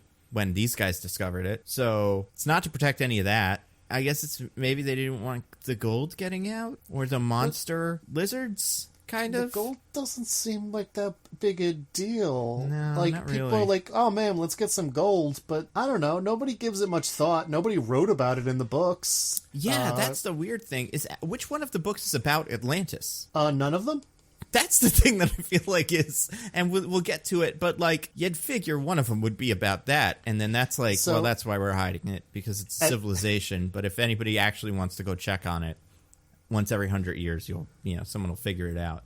Atlantis does show up in 20,000 Leagues Under the Sea, which Mysterious Island is kind of a sequel to. Right. But it's not on the Mysterious Island. Yeah. Well, I mean, if you're really familiar with the Vern CU, then you would know that it's like an Atlantis adjacent thing. So it's like, you didn't need to have read 20,000 Leagues Under the Sea to appreciate it, but it helps. It's kind of like that. Again, this is what gets me. In a movie franchise or two movies, we weren't doing franchises back then. In this movie series, where the whole conceit is Jules Verne books are real, they get every single detail about the books wrong. Yeah, and it's weird, too, because there's certain things that they say in the movie that, like, I will believe that you have a fancy magic island, not magic, but, like, mysterious island, well, there you go, that is hidden from all view, and no one can find because of the tornadoes. And whatever. The idea that... And so certain people say things in this movie like, and obviously that means this and that means this. People start talking about Nemo's submarine. And this is where Nemo was buried. And I really had to do a double take. Like, wait, that guy's fake, right? That's not a real guy? And then the movie convinced me he was real. So this is how easy it is to fall into these conspiracy theories. It's like, well, obviously he wasn't buried there, but he was a real guy. Nando, you want to know another fun fact about Nemo in these books? What? He does die in Mysterious Island, on the Mysterious Island, and they bury him by scuttling the submarine to the bottom of the ocean. So the kid didn't even read the book. That's so great that they didn't know the submarine was at the bottom of the thing. And he gets there and he's like, oh man. It'd be so funny too if they got to the thing and they looked over and like, wait, there's no submarine. And the kid got all sad and the rock was like, wait a second, it's in the fucking book. Did you not read the book, The Mysterious Island? And the kid's like, nah, I was busy doing motorcycle tricks and shit, and I didn't actually... Why? Is it important? Is it helpful to know? Because, yeah, it's really bad. What if he's just been chasing the high of how he got famous for the first movie for a little while, and he's like, oh man, I've got to do more Vernian shit so people care about me again. But he, doesn't actually care about Jules Verne, so he, doesn't really read the books, or when he does, he doesn't really pay attention. Because it's really not about Jules Verne for him. It's about the fame. He's not in it for the right reasons. So actually, yeah, Diggins or DJ. I was just saying, great follow up. This feels like the Transformers problem. Like, why isn't this kid not the most famous kid ever? Why doesn't his mom believe him? Yeah. I get maybe he's not on the news, but if he finds a fucking map to an island and his mom's not like, I guess we have to tell somebody about this. She's just like, he can't go. What? He found the last one of these, I guess, or whatever the fuck the other one was, so... He has experience. At least check. Let the Rock go by himself. Be like, you should go, though, because there might be some cool shit there. The last one had, I'm betting, a big monster in it or something. So, Mountain Silver? Yeah. A silver whirlpool or something. And, but yeah... Everybody in this movie treats this movie like it's the first one in this series. Yeah, right. Which is great for us, because we didn't see the first one either. But yeah, it's fair. It might as well be just a completely different series of movies. I mean, The Rock is really quick to buy into it. He loves it. Well, maybe what's his understanding of what Sean has done already? Because maybe the mom is just like, oh, I can't let my boy go. But The Rock's like, well, it wasn't just luck the first time. It was all legit. Yeah, I guess it's weird, too, because I want to say the mom kind of gives this vibe when she's talking about what's going on with the son. And then we get a little bit of it later with Michael Caine, this, dad wasn't there, kind of like Jim Carrey, liar, liar thing. Yeah. But it's like you were saying, in the last movie, we learned he died on the center of the earth or something. So at least the uncle should be able to vouch for him. Yeah. Assuming he survives. Why wasn't he in this movie? Why was I feel he like replaced this with is The when Rock? he quit acting because of a bunch of reasons. But I think Brendan Fraser was just out of the game. But I could also see The Rock being like, I want to do it, and I'm The Rock, so Yeah. that's how this goes now. No, I definitely. Brendan Fraser and the female lead were not available, so they just went ahead with different actors. Well, I do They think were desperate to make this movie. I'm not positive about this, but I think Brendan Fraser had like some sort of sexual assault thing, but also like had a really bad injury on The Mummy 3 that like took his career and pretty much like you would never be able to make another movie like this where everybody is running around in a real jungle with real things. And not This like jungle is so real, you guys. Yeah. Every time we're in a jungle scene, I look at it and I'm like, that jungle's real. So verdant. You could convince me that if this movie had Brendan Fraser in it, I'd be like, oh yeah, that's why it's all CGI. You never actually see him walk at all because it's just the top of his head and it's the back of some guy and green screen. It's like Tom Hanks and Pinocchio on the water. Oh, Guys, the jungle's really cool out here. maybe they'd cross over. Maybe Pinocchio. I mean, Geppetto could be a Vernian. Pinocchio, Journey to the Moon. Yeah. They gotta use his nose He to could get breathe all in the space, way. probably. Yeah, he's very yeah. useful. If he tells a lot of lies, yeah, can he like have his nose be like hundreds of thousands of feet high and use it as a space elevator? Maybe that's what they would have done for From the Earth to the Moon.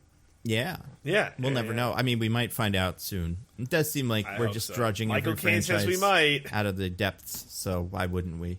I mean, if we're going yeah. to, we got to do it soon before Michael Caine dies. He'll never die. Like we said, he's rich. He's got all those boats.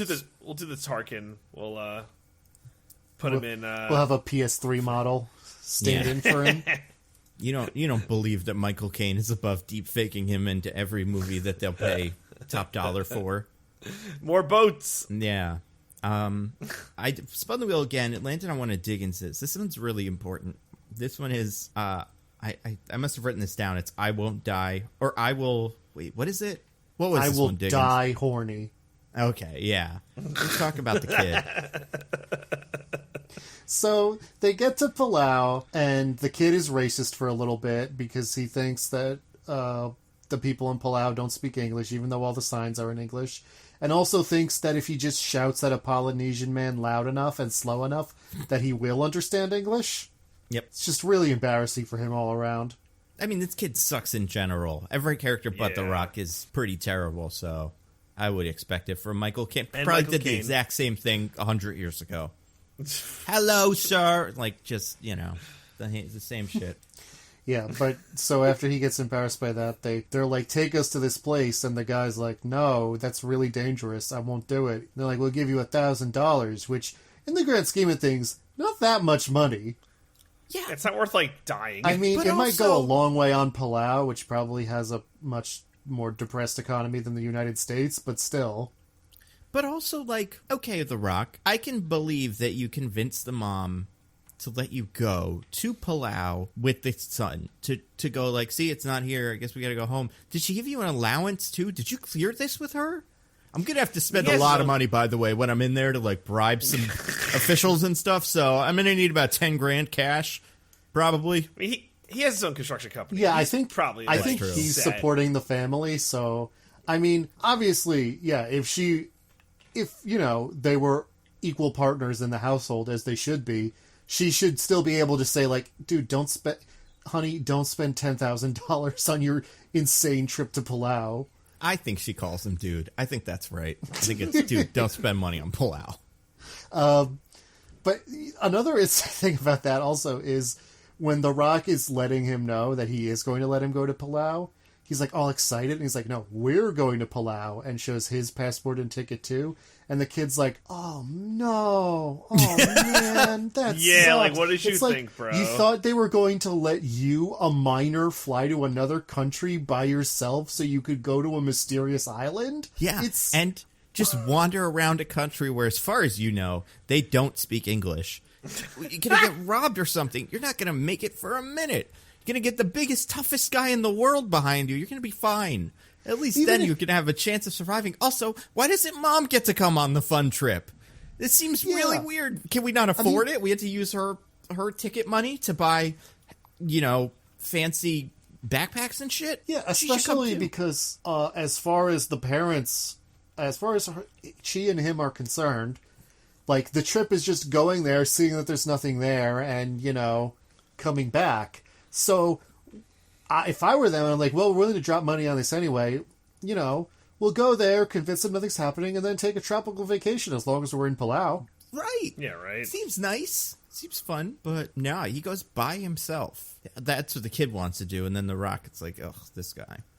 Yeah, but anyway, when they're yelling about paying money, Luis Guzman is like, money, and he offers to take money. Them. And then he shows them his, like, really beat up, broken down helicopter that has chickens in it for some reason. It's this defense mechanism or something. I forget what he calls it, but dinner. I don't know. Also, I believe we're supposed to think Luis Guzman is Polynesian, because at one point are we? I think at one point Vanessa Hudgens mentioned something about them being Polynesian. Oh, well, man. I mean, they're both not as white as Josh Hutcherson, so they could be anything as far as the movie is concerned. Maybe Palau isn't even a real place, so To be fair to Vanessa Hudgens, she is Filipina, so that's like it's not quite Polynesian, but it's much closer than Puerto Rico. Yeah, Luis Guzman's the one where it's like, wait a minute. Again, I think just put anybody on screen with Josh Hutcherson, and it's like they could be from somewhere. He might be one of our whitest guys. Like, I don't know what. It's especially funny because they're on screen with The Rock, who is Polynesian. Yeah, I was gonna say, it's like, I don't think he needs to, like, know somebody from there or anything like that, but it is never referenced at all. That it's like, and it's become, I guess maybe now it's become such a big part of his identity. They, like, did a haka in the Fast and Furious movie and played Maui, that it feels like so obvious to us, but yeah. I feel like that was very much like a last 5 years kind of development. I think so too, yeah. But anyway, yeah, so he has this beaten up old helicopter that looks like it's going to fall apart any second. And The Rock and the kid are both, wisely like, no, we're absolutely not going out into the ocean on that. That's a suicide mission. But then Luis Guzman's kid, Vanessa Hudgens, comes out, and Josh Hutcherson's eyes turn into hearts. His tongue lolls out onto the floor. He does like a big wolf whistle while his head turns into an old steam whistle from a train. Mm-hmm. And he's like, actually, we are going to get in the Death Trap helicopter, because if we do, I might get to have sex with this hot babe. Listen, that's the most realistic part of the movie in my book. I could be tricked into doing that at that age, in that situation. Yeah, whatever. What is my life going to be beyond this? I've bet the farm on Jules Verne. Either I'm going to live a coward, or I'm going to be proven right in front of this, High School Musical-esque beautiful woman, and then I'll be, famous forever. So what's that thing where if you, like, because I assume he almost, like, died like 7 times in the Journey to the Center of the Earth movie. What's that thing where you think you're invincible if you get through, like, a near-death experience? Maybe he has that. Like one of the Fast and the Furious. Yeah, what's his name in Fast and Furious? I forget his name. Oh, Tyrese. Tyrese, like Tyrese. I think that's it. And I mean, to be fair, he's right. He falls out of a helicopter at some point in this movie and just is good. I love that they cut, like, as the helicopter is crashing, they just cut to black and then wake up with everyone alive on the beach, because there's absolutely no way they could depict a helicopter crash into the ocean and make us think that anyone lived through it. Yeah. Like, that smash cut is insane, by the way. It would also be the most interesting part of the movie. It's like, oh, how do they get out of this one? And it's like, they just do. Yeah, no parachutes, no nothing. Just, I guess we died, but then we didn't. Even Luis Guzman thought he died for a little bit, and then he's fine. Mm-hmm. But, like, he was right. You died. This is heaven. Luis Guzman's role, if you haven't been able to tell, is to provide, and I'm putting heavy quote marks around both of these words, comedy relief or comedic relief. I liked him. Yeah. I thought he was good. I don't think everything he was doing, all of the jokes were working, but I was really digging his energy. When he pooped his pants. I'm not insulting the performance, but the role is... Yeah. Yeah, it was very, and it's weird because, like, in the beginning when we had this core group of 4 people, I'm like, well, he's not going to be part of the whole movie, right? Like, the 3 of them are going to fall out of the helicopter and he's going to come get him at the end or something, because it's about this girl and the Hutcherson falling in love, and then The Rock is also there. But what could Luis Guzman possibly do? And it really is nothing. But I did find his presence pretty entertaining. Also, Vanessa Hudgens exclusively calls him Papa, and it's weird. Yeah, it is weird. What's your character's name?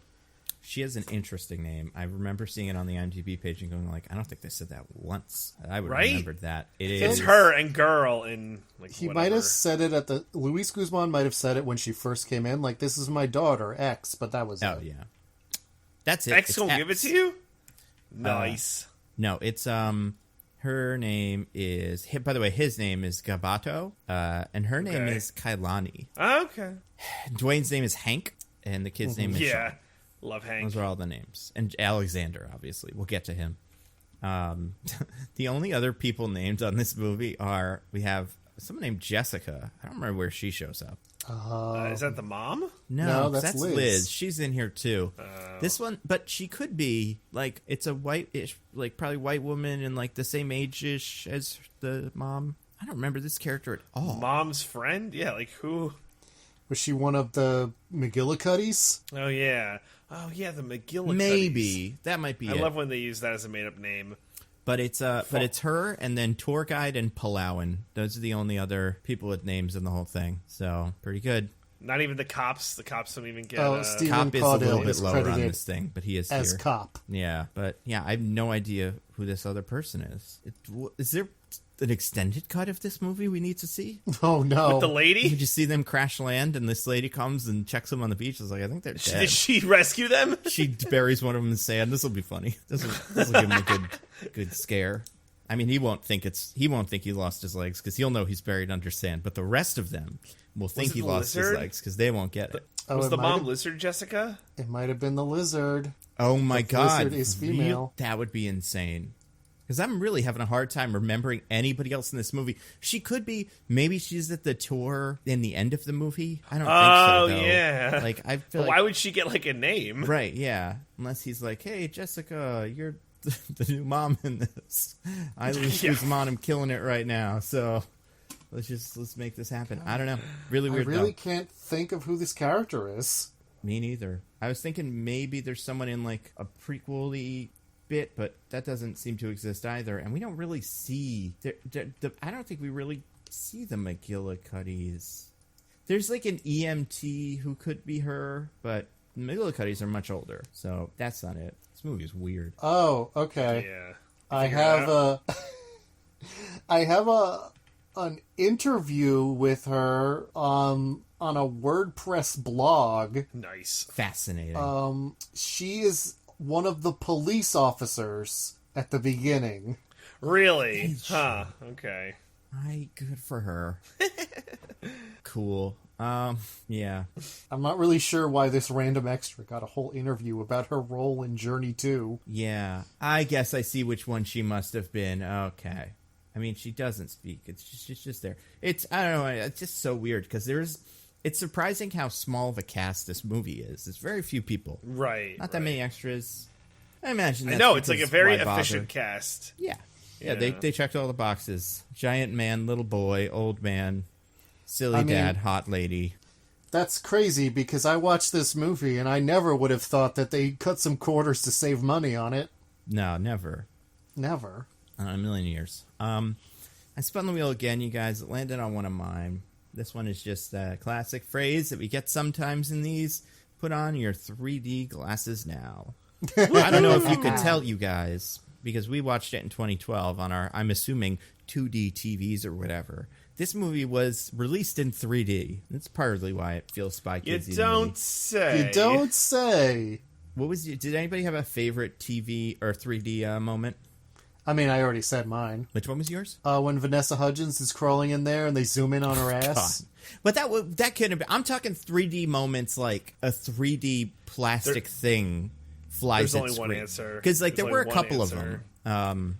There's only one correct answer. And there is one correct answer. And I guess we'll talk about it later. I'll spin the wheel again. Oh my God, it landed on it. DJ, do you want to describe what it is? Yeah, I mean, it's the blueberries, right? Yeah. Bouncing off them pecs. The peck pop of love. Boom, boom, boom, They boom. went right at the screen. I Yeah. felt like I was DJ, there I'm with curious- Luis Guzman. I'm curious about what about these berries makes you think that they're blueberries. I was just son taking of a DJ's bitch. word for it, but I don't know. They're not blueberries. They're just berries. They are, in You know, fact, quite red. I mean, on You the know what's mysterious island, blueberries are red. Yeah, for that's whatever it. reason, See, Diggins is not a true Vernian, as we've discussed. Like, that's yeah, come on, Diggins. been established, but It's big animals are small animals are big. Blueberries are red berries are blue. That's like, right. Come on. I don't know. Like I'm like those are the shape and like they just felt like blueberries to me. And I'm like, that's what you would throw off the pecs, the boom, boom, boom. I love that sound effect. Yeah. But yeah, that was my favorite. that was the best part of the movie. It was so fun. Everybody was doing a great job. The Rock was having a blast. Luis Guzman was having a blast. It's the peck pop of love. Peck And I Papa gotta Love, say, yeah, he's just The Peck Papa Love comes up in the context of The Rock is giving Sean some advice about how to woo Vanessa Hudgens, right? Yeah. Yep. Some nerve. because The Rock is just kind of like, I guess you're gonna do this, so might as well try. to Yeah, not I'll be the bad supportive at it. stepdad. Yeah. Right, yeah. And so his third piece of advice is do the Peck Pop of Love, and then he just has his pecs dance for like 2 full minutes of the movie. Luis Guzman throws berries at his pecs and they go flying It's off. fantastic. Loved it. It's so It's so involved. fun. Luis Guzman and The Rock, by the way, absolutely in love in this movie. Luis Guzman is so dedicated to him. I'm surprised that they weren't the ones with the dramatic kiss at the end. I agree. Right? It's But yeah, no. But the thing is, the other 2 pieces of advice he gives, they're not bad. I don't even remember what they are. Same. The first piece of advice is do not listen to your instincts. The first That's a good thing that one. should be told Yeah, to any solid. teenager about romance. Yeah. Solid. Love that. What was the second one? The second one is like just be, have emotional intelligence and be open and honest about your feelings. See, I do think that is it's very smart. However, The Rock very much does kind of show his hand with that third one. And also be The Rock. That one helps a yeah. lot. Yeah. Women will fall for this if you can just have giant muscles like me. But I think he just, if you're a he big just muscle wanted man, to you'll clown do on that great. kid a little bit. Look what I can do, fucker. Boom, boom, Well, boom, listen, boom, boom. people wanting to clown on other people is a big part of this movie. That's true. And yeah, if anybody because this was the only thing that I was like, oh right, that was in the trailer. I've seen this before. Right. And so yeah, if you watch the trailer, you'll see this bit. It's pretty funny. And yeah, it's a 3D moment where the berries are popping back at us, and yeah, he's really having fun. And the fantastic. pecs are hungry, and Luis Guzman is like, I'll feed him. Yeah, it's great. It was good. I like this movie. I've been telling you guys, come on, get on the train. Yeah. This movie is great. It was pretty fun. And that's the first time the movie acknowledges that he's The Rock, which is another one of these Yes. like kind of Arnold Schwarzenegger dad movies where it's like, does anybody recognize that this man is humongous? Am I the only one? But Yeah, yeah, no one right. has anything to say about him being a huge muscle hunk. Him being a huge muscle hunk doesn't really come up like in terms of utility in the movie. No. The only muscle hunk thing he does is punch the lizard, and that doesn't even work. Yeah. And What did he call it? The Thunder Cookie? Well, Yeah. that's on the thing. Yeah. Time for the Thunder Cookie. Well, cross we're already that off past the that thing. chronologically, so it's fine. Yeah. It is a very weird branding exercise. It did not pay off, but I mean, I'm gonna remember it now. Every time The Just say Rock Thunder punches somebody Cookie in a to yourself movie from 10 now on, you're times. going to be like, "That's the Thunder Cookie." Yeah. Have you ever Call done it that out. thing where you like write something on a post-it note and just tape it to like your and put it on your monitor so you'll remember? Like, get up and take a walk every hour. Yeah, I thought put you were gonna Thunder Cookie there. I thought you were going to say like you play that game where you write something on an index card and put it on your forehead, and you have to try to guess what you are based on what other people say to you. And That'd so be like pretty we'd be tough. at a party, and I'd look at yours and be like, "Oh, it's when The Rock punches people," and you'd be like, "Oh, the Thunder Cookie, That's the obviously." Thunder Cookie. Yeah. You're going to go see Black Adam, and when he punches those planes out of the air, you're God. like, yeah, Thunder Cookie. He has thunder in it.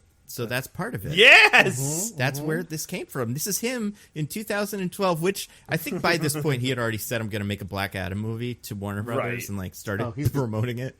He's been going for that for a long time. So yeah, I think he knew. Maybe that was what this was. He also put the he'll say it in Black Adam?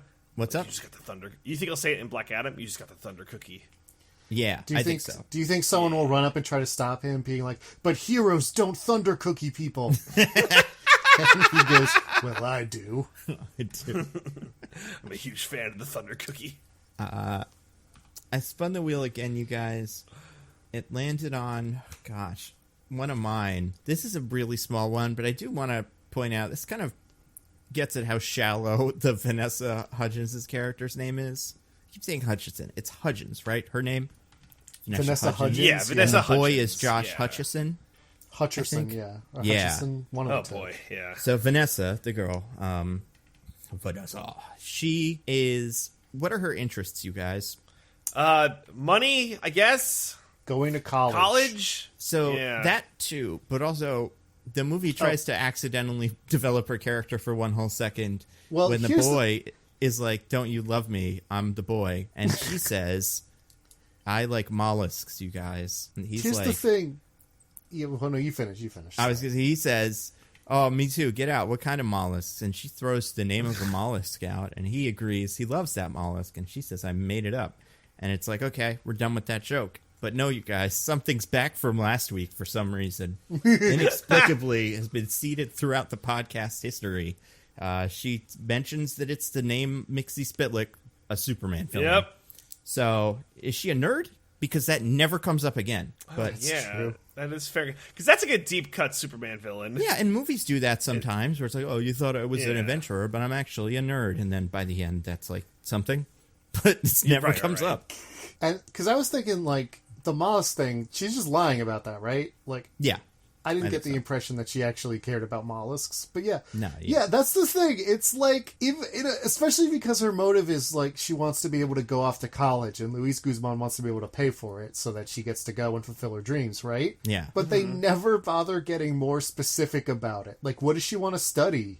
What does she want to go to do? What is she hoping to be able to do with her college degree? None of that matters. It's just a vague idea of going to college. That's what a good person wants to do.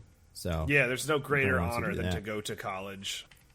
I do think it's funny, too, because, like, The Rock is there, right? Mm-hmm. And Josh Hutcherson is like, I got this. This girl's going to be really into me. But, like, what about The Rock? Like, I'm not saying they're going to fall in love, but, like, it does seem like he's got a lot of ground to make up by just not being The Rock in this whole thing. Or Michael Caine. The Rock is like a grown man. Michael Caine. She's a child. Yeah. You know, there's no... Right. It's a non-factor. I mean, obviously it's a non-factor for The Rock. Like, right, he's an upstanding man. He's not not going to look at a teenage girl and be like, I want some of that. Even though the movie wants us to say that, which, again, weird. No. Yeah. Ew, no. Yeah, messed up. I mean, again, Vanessa Hudgens was an adult, but the character is a teenager, and it's weird that the movie ogles her so much. But, you know, that doesn't mean that Vanessa Hudgens can't look at The Rock and be like, I want me a piece of that slab of man meat. Right. Yeah. And this is peak Rock in a jungle phase, like, you know, that tight t-shirt, very sweaty, like, he doesn't try to nerd it up for Josh's benefit. No central intelligence. Rock in this one. Mm-hmm. That phase of movies where you could take a screenshot from each one and put them next to each other, and they're impossible to tell apart. Yep. I spun the wheel again, you guys. Landed on one of Diggins' I think, the Navy SEAL and the high schooler. No, that's DJ's. Oh, that was one of mine. That's DJ's? Okay, sorry. What's going on with their fun little relationship? So, what I think is interesting, right, is I guess, like, Sean technically has experience because he's done this before, but, like, The Rock is supposed to be this, like, Superman character because he's The Rock, right? And that's, like, his deal. But, like, whenever he has to do stuff, like, I think it, like, really comes clear in the submarine scene where they both have to go, like, scuba diving and get in the submarine. Like, the movie wants you to think that this kid who's just, like, a high schooler has, like, no superpowers except that he's a true Vernian is, like, on the same level as The Rock, who's not like, a true Vernian, by the way. not a true Vernian, but... Yeah, obviously like, the his kid's other, way better. but, like, his other stats are probably off the chart because he's The Rock. But, like, no, the movie's like, no, they're at the same level. They can both scuba dive, they're both strong, they're both smart, they can run. It's like, yeah, this kid can get his ankle popped back in, no problem. Yep. No problem. Like, it's at no point are you like, oh, is this minor gonna be okay? It's weird that, like, they're putting a kid on the same level as, like, The Rock. Yep. I don't know. It struck me as odd. It's pretty weird. This kid is not that cool and tough. Like, the movie kind of thinks he is because he did motorcycles before. And from Hunger Games, I guess we're supposed to know. But, like, yeah, he doesn't sell it. That's not his vibe. Remember the first 10 minutes of the movie where it seemed like where it seemed like Sean might have a personality? Yeah. Well, then The Rock showed up, and obviously he became more interesting. Again, this is why I like Vanessa Hudgens. I get it, but what are you doing? So, yeah, that's the thing. It's one of those things, like you said, with like an Arnold Schwarzenegger as a dad movie, where it feels like it wasn't written with the idea that you would cast a big muscle hunk. Because this all makes a lot more sense if he's like an average guy and these two are working together to do stuff. Because like if he's just an average guy, then sure, he's not that much more physically capable than a teenage boy, a reasonably fit teenage boy. Right. Like a 2012's Michael Keaton or something like that. Yeah, something like that. Yeah. And then also, it also makes sense that this is, like, a big thing for them, where it's like, this is a sort of a crazy thing that stepdad would never be doing, and so it's an experience that bonds them. But The Rock looks like a man who does this every week. Yeah. He's done it several times before in movies we've all watched. It's how he's typecast as Jungle Adventure Man. Like, it's pretty wild. It also makes it insane that the kid doesn't want him to come with him. Because, like, even if you don't like him, I'd be like, yeah, you know what? Having you on my jungle adventure would probably be helpful. Yeah, it's a net positive. Maybe he's not going to solve all the Vernian clues, but you're going to need someone like hold shit open. Yeah, it really fills a vital niche in the adventuring party. Speaking of adventures, I spun the wheel again. This landed on, I think this is one of Diggins's, notorious POS Michael Caine. Yeah, that one is me. It's Diggins. So what a champ. We kind of glazed over it in our roughly chronological viewing of the movie, but Michael Caine has shown up not that long after they get to the island, and they like hang out with him, and Michael Caine just comes out swinging, like absolutely being a huge asshole to The Rock because he knows what's up. Michael Caine knows what's up. Michael Caine, don't mess with the kid. Michael Caine's, how dare you? Like, oh, she's your stepdad. No wonder it took you so long to get here, because he's a stupid moron I've never met. And not a Vernian one bit. Oh, we want to make sure that we get where we're going instead of all dying tonight, so you should follow me instead of The Rock. Now, I mean, yeah. That's pretty...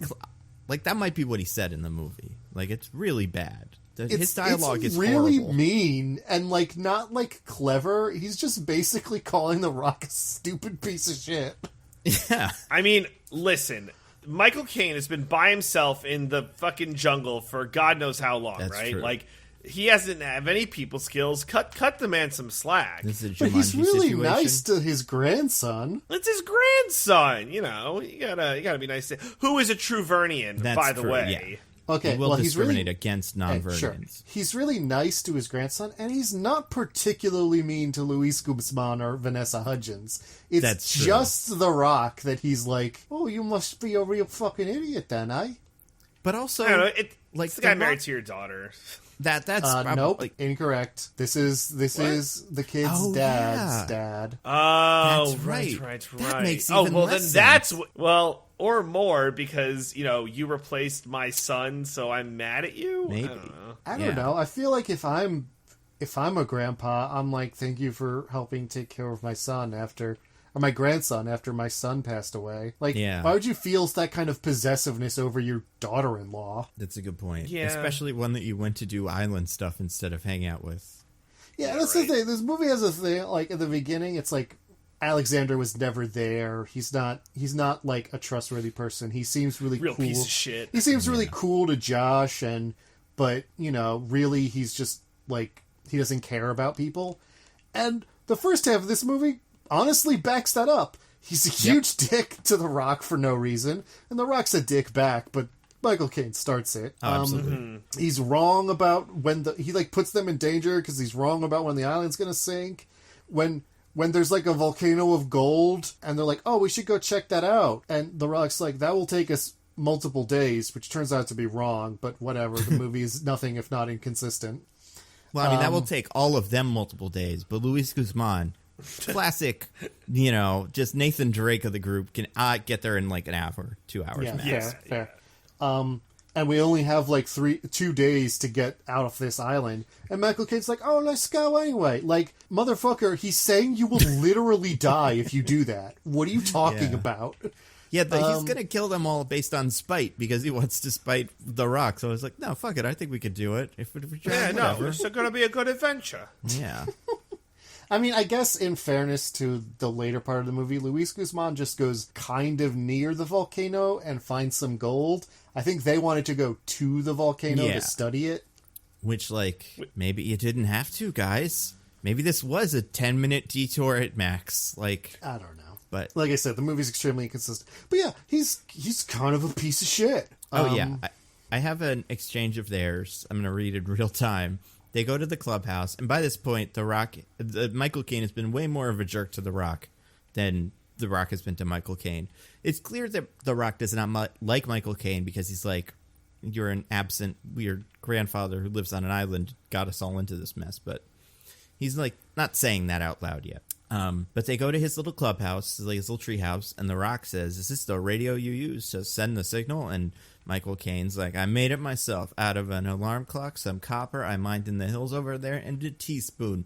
You know how long it took me to make it? And The Rock goes, oh, I don't know. Probably a little less than who cares? And then Michael Caine goes, 3 months. You know how long it would have taken you?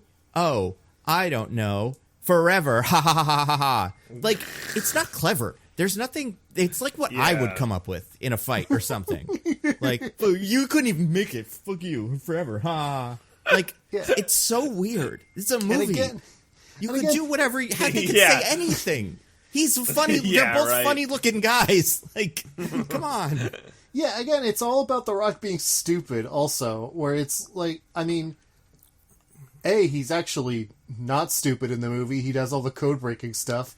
Yeah, he's the Navy's best boy. Even if you think he's not as smart as you, he could clearly, snap you in half with one hand. He's a giant muscle man. He brings other things to the table. You're not telling your mother about this, but your grandpa was dead when we got here, okay? All right, let's get that submarine. Get that pile of gold we were able to get because we didn't have to fucking waste time doing little quips at each other. I'm not dealing this shit anymore. Yeah. Speaking of that... Oh, sorry. I just want to say, so yeah, they have that whole setup of he's a huge piece of shit, and they actually kind of follow through on it. But then The Rock sings a song, and he decides, actually, I'm a nice grandpa, and he just is nice the rest of the movie for no reason. Yep, that's it. And so weird. But even at the end of the movie, there's still a little bit of a surprise when it turns out he's there, because the kid's still like, well, of course he's not going to be fucking here. He's probably on the moon or something. But he's like, no, we are going to the moon. But it's. I don't know. He's still a piece of shit in their minds. Well, it's like the kid learned that the grandpa he worshipped, isn't really there for you. Except he didn't learn that because that didn't really happen. Yeah, you kind of feel like when this movie starts, when they meet him, I'm like, oh, he's the bad guy of this movie. Like, I thought that too. Yeah, they couldn't. Because there's one part where it's like, it. Sean, we're gonna make a lot of money with Tom Magazine. Tell them about the thing. And I'm like, oh, is this gonna be like a weird subplot or something? Yeah, there's definitely villain vibes there. I thought what was gonna happen is at night, Michael Caine would wake him up and be like, "Come on, my boy, we're going to go study that volcano," and they would go off, and then that would be the problem that makes them almost not get off the island. Yeah, which would make a lot more sense than Luis Guzman doing it. That's a good point. Well, they had the one scene before, college, baby, I'm going to get you into college. And it's like, yeah, you are. I mean, my guy. If you really want to go, there's options, You don't need to steal a big pile of gold or whatever. But I mean, it can't hurt, I guess. I spun the wheel again. speaking of The Rock being smart, landed on one of DJ's. It's kind of also one of Diggins', but I like DJ's word better. Soil liquefaction. Let's talk about that. Yeah, soil liquefaction, baby.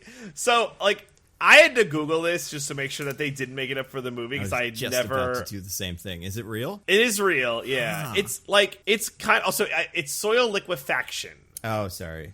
Which, like, I mean, same shit, right? You know what? That's what I wrote too, and then my brain changed it. It was like soil liquefaction. Yeah. So I'm going to read from Wikipedia. So soil liquefaction occurs when a cohesionless, saturated, or partially saturated soil substantially loses strength and stiffness in response to an applied stress, such as shaking during an earthquake or other sudden change in stress condition, in which material that is ordinary solid behaves like a liquid. So, like, I guess that he says that, there's soil liquefaction because the island is sinking and it's making the soil all wet. Therefore, I know that this island is sinking because the soil's getting all wet from being liquefied. Because the island is sinking at an incredible rate. Like, I think from one day to another, it's, the island sank 100 feet overnight. Which is like, even, like, I understand the island's huge, but, like, 100 feet, like... Yeah. That, like, global warming's run amok. Now that you mention it, I don't think soil liquefaction is quite what's happening here. It's like right? just getting wet. That's not quite what this is, right? This isn't like pressure from it's a different thing. Also, how he says he knows it is from being like a good old Navy boy, and it's like, we studied all the soil liquefaction in the Navy. It's the kind of thing that you pick up if you're a code breaker, because that's all they talk about these days. Soil liquefaction at 10 millimeters. God, I went to a code breaking convention the other day, and God, like, every time I walked up to someone, they'd be like, "You hear about all this soil liquefaction?" And it's like, oh my God, yes, I just had 10 conversations about that. Can we talk about anything else, please? Yeah, it's so weird, but it's like one of those small communities where, like, they all care about it, so everybody kind of pretends they like it, you know? It's like in the outside world, they don't know that we don't all care about soil liquefaction, but it's their favorite. I mean, like we were saying, but I think we were talking about this off mic. It's very important now if it is what makes islands sink and what happens when water takes an island over. Because that's what happens these days to islands, some of them. It's also great that Michael Caine's like, yeah, my calculations show that we probably got 2 weeks before the island sinks in the sea. And The Rock's like, nah, more like 2 days. Off of nothing. He doesn't break out a pen and paper. He just looks around and like, yeah, 2 days. Yeah. This island's about to go. Well, last time we did in Atlantis, this was another code we were talking about the other day in the code class. It took about 8 days, and we're on probably day 6. I feel like The Rock is well within his rights to just be like, the uncle's like, we got 2 weeks. It's like, well, who the fuck listens to you anymore? We're just going to go. Like, you're clearly insane. So I don't care how much time I think it's going to take. Maybe we'll get there and the submarine won't just be sitting there. So, you know. Also, 100 feet in one day, that's insane. But also, like, how much of the island is not in water? Like, it's probably more than a, like, 300 foot above sea level island. Yeah, right? There's a mountain. Yeah. It's just... Yeah, at the end of the movie, it might as well be like the island is just like a meteor hit it. Wait, like, now that I'm thinking about it, what happens to everything on the island? Like the animals, yeah, they the lizards and bees and stuff. They all die. Yeah, they like, did. How do they exist in the first place? Because they say this is a cycle. That this happens like every 140 years or something, right? Which would imply that there's only 140 years for things to come to the island and evolve, which is not enough time to become significantly different from the animals that are not on the island. Yeah, like, it seems like they could get away with flying a bumblebee off the island. Like, 'cause they gotta go somewhere. But it doesn't matter. But this kind of dovetails into Diggins' point, which is nobody gives a shit about Atlantis. Yeah, so you guys, this movie's about this Atlantis for about 5 minutes. Yeah, this is also the point where Michael Caine's like, I'm going to show you some shit. And he shows them on an abandoned, ruined city. And they're looking at it, and he clears away The Rock clears away some debris, and they see that it's Atlantis. Which doesn't make sense for multiple reasons. Not least of which is they're in the Southwest Pacific and not anywhere near Greece.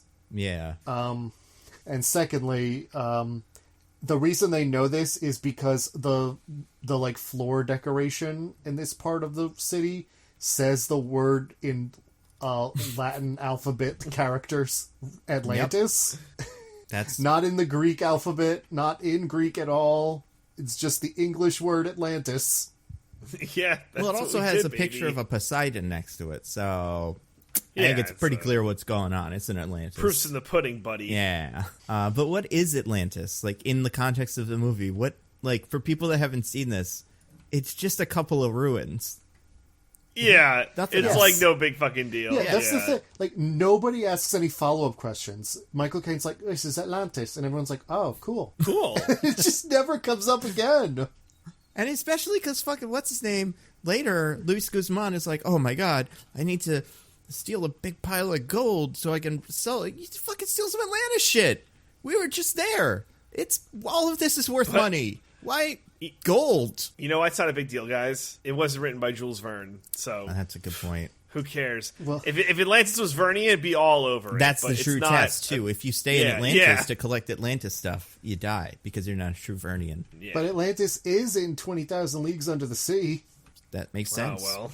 And Maybe that's the Atlantis they find, not the Greek Atlantis. That's like the fake one. yeah, maybe there's a couple of Atlantises kicking around, and they all call themselves Atlantis, but like people know, like that one's one of the. Don't go there. It's a tourist trap. It's not Tourist the real trap. Yeah, Atlantis. it's like Pat and Gino's. Yeah, exactly.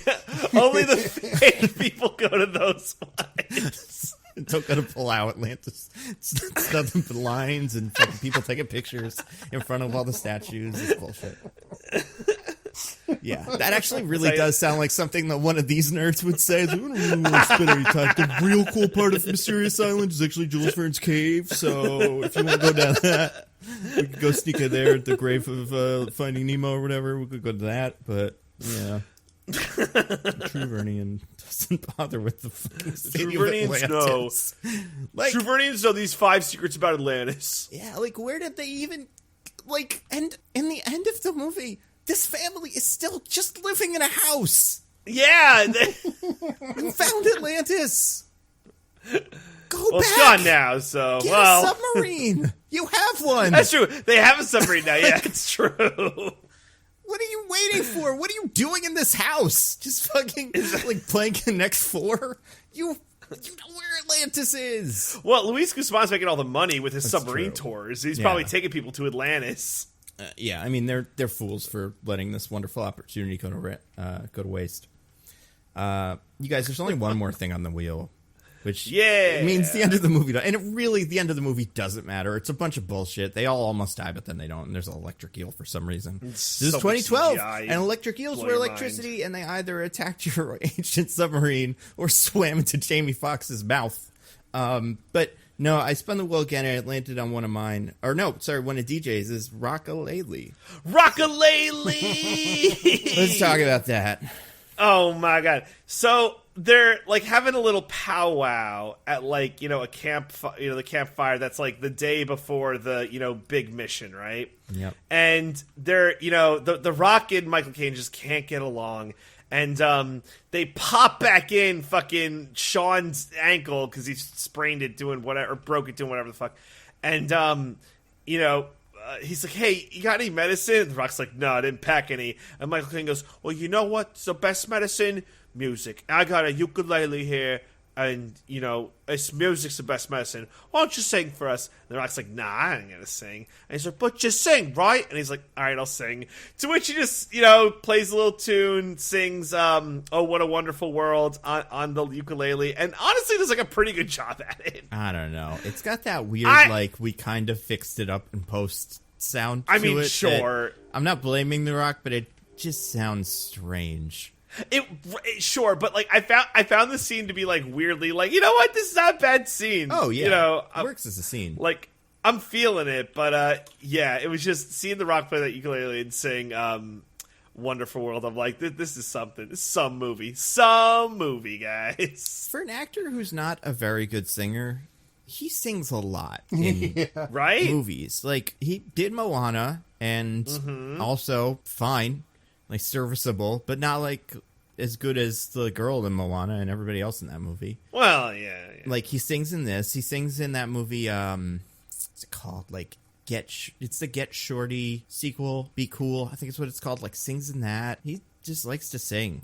Good for him, I guess. Man's got a passion, yeah. Does he sing in Red Notice? I can't remember. That would be amazing. No, Get but Smart. someone else who's not a great singer sings in that movie. He's never stopped anyone in Red Notice before. So why would it stop him here? He sings in Central Intelligence. It's another one. Yeah, singing right. in it. Like, yeah, it's just he's not bad at it. It's not a problem. Just something that I find he shouldn't be our fascinating. go-to, I think, is the thing, right? It's almost like because Will Ferrell does the same thing. He manages to sneak some singing into most of his movies, and he's not good at it, but like that's how it works. That's kind of the point. But in this, it's just like, well, that's in his writer. Got to write a singing song in. What did we think of? I don't know, the rest of the movie. Perfect. No notes. I think it's awesome. I mean, it's all pretty much what we said. The friggin' Luis Guzman runs off. They get him back. Michael Caine says a stupid thing about spider webs. Oh yeah. They grow south or whatever. Spider webs always face south is the thing he says. Which I looked this up, is not an entirely baseless claim, but is definitely not correct. Like, where are they getting this shit from? Lore. Yeah, right? Oh It my is a thing God. some people say, and studies have shown that spiderwebs do tend to be hung up on an east-west axis because of catching light in the right way or something. Oh, okay. But that's not like a huge factor in the decision-making of spiders about where to hang their webs. And also, if it's a flat web like the one we see, saying something faces south doesn't even make sense in the first place because there's two sides. That's a good point. I got another nitpick. Okay. I like that they fire a fully working rocket/missile. Oh, yeah. From Nemo's ship, even though it's like how old was that thing? Like that would have been a dud. And it's the Rock's job to pick the whole thing up by himself, and everyone watches him. Get it? You're strong enough to get it. Okay. Like, I don't know. I feel like Michael Caine could at least help open the little door or something. But yeah, right. No one can be bothered. Ugh. Yeah, and then they fire the thing at a big rock, and then they're okay. I love it. It's pretty weird. Movie's perfect. It is pretty perfect. I had a great time with it. It's so awful. That's all that matters. Not awful. No. Yeah, it's weird. It's a very strange relic of 2012. Like, It's a very strange relic of 2004 that came out in 2012. That's true. It's one of the things that The Rock has done that I've heard the least about. I've literally never heard of this movie. Again, no memories were sparked. I don't think I knew this movie existed until you mentioned it yesterday. See, these were the days where The Rock was showing up late into your franchise to make a movie like G.I. Joe and Fast and Furious and something else I can't remember. But when he was calling himself Franchise Viagra. Exactly, yeah. And this was the time that they needed more Franchise Viagra than they actually had. Because it didn't save the franchise. I don't know. I wonder if this couldn't have made more money than the other one. I have feel no like idea. then they would have made two. Let me look this up. But yeah. Oh, yeah. Also, at the end, they do a tease of the next one is going to be From the Earth to the Moon, another Jules Verne book. Which, what is that story even? We've been to the moon. Yeah. There's no mystery there. Moon. Yeah, what is... Well, maybe there is. Maybe there's more Atlantis or something. So, you never know. Moonlantis. Maybe they would find, that movie where there's a Nazi colony on the moon that attacks Earth again in a few decades. Iron Sky or something like that, right? Yeah. I think that's what it's called. So, I have the information on how much money it made and how much... First of all, anybody want to take a guess how much it cost? $70 million. I was going to say 80 million, yeah. Well, it's 80. Wow. Very good. Wow. Nice. Yeah. All right. How about that? Worldwide, how much did it make? Oh, God. 44. It didn't get a sequel. I'm going to go with $95 million. $335 million. Oh what? My God. Yeah. How did this not get a sequel? 231 international, 103 American, domestic. How the fuck did this not get a sequel? It's a moneymaker. Right. I don't know. Maybe... That's wild. This is the only time Hollywood's ever been I think we're done, though. I don't think we need to run it into the ground. I think this is it. Was this before corporate greed? Maybe. Maybe we weren't quite at corporate greed yet. 2012 was right at the end of corporate greed. This is when they would stop making a Spider-Man movie at 2. This is when they would stop making these movies ever. But they hadn't seen Avengers yet, so they didn't know that maybe you could just keep going. Yeah, right. But, yeah. They didn't realize the power of franchises, right? They just fucking teased it. Yeah. And, like, that was it.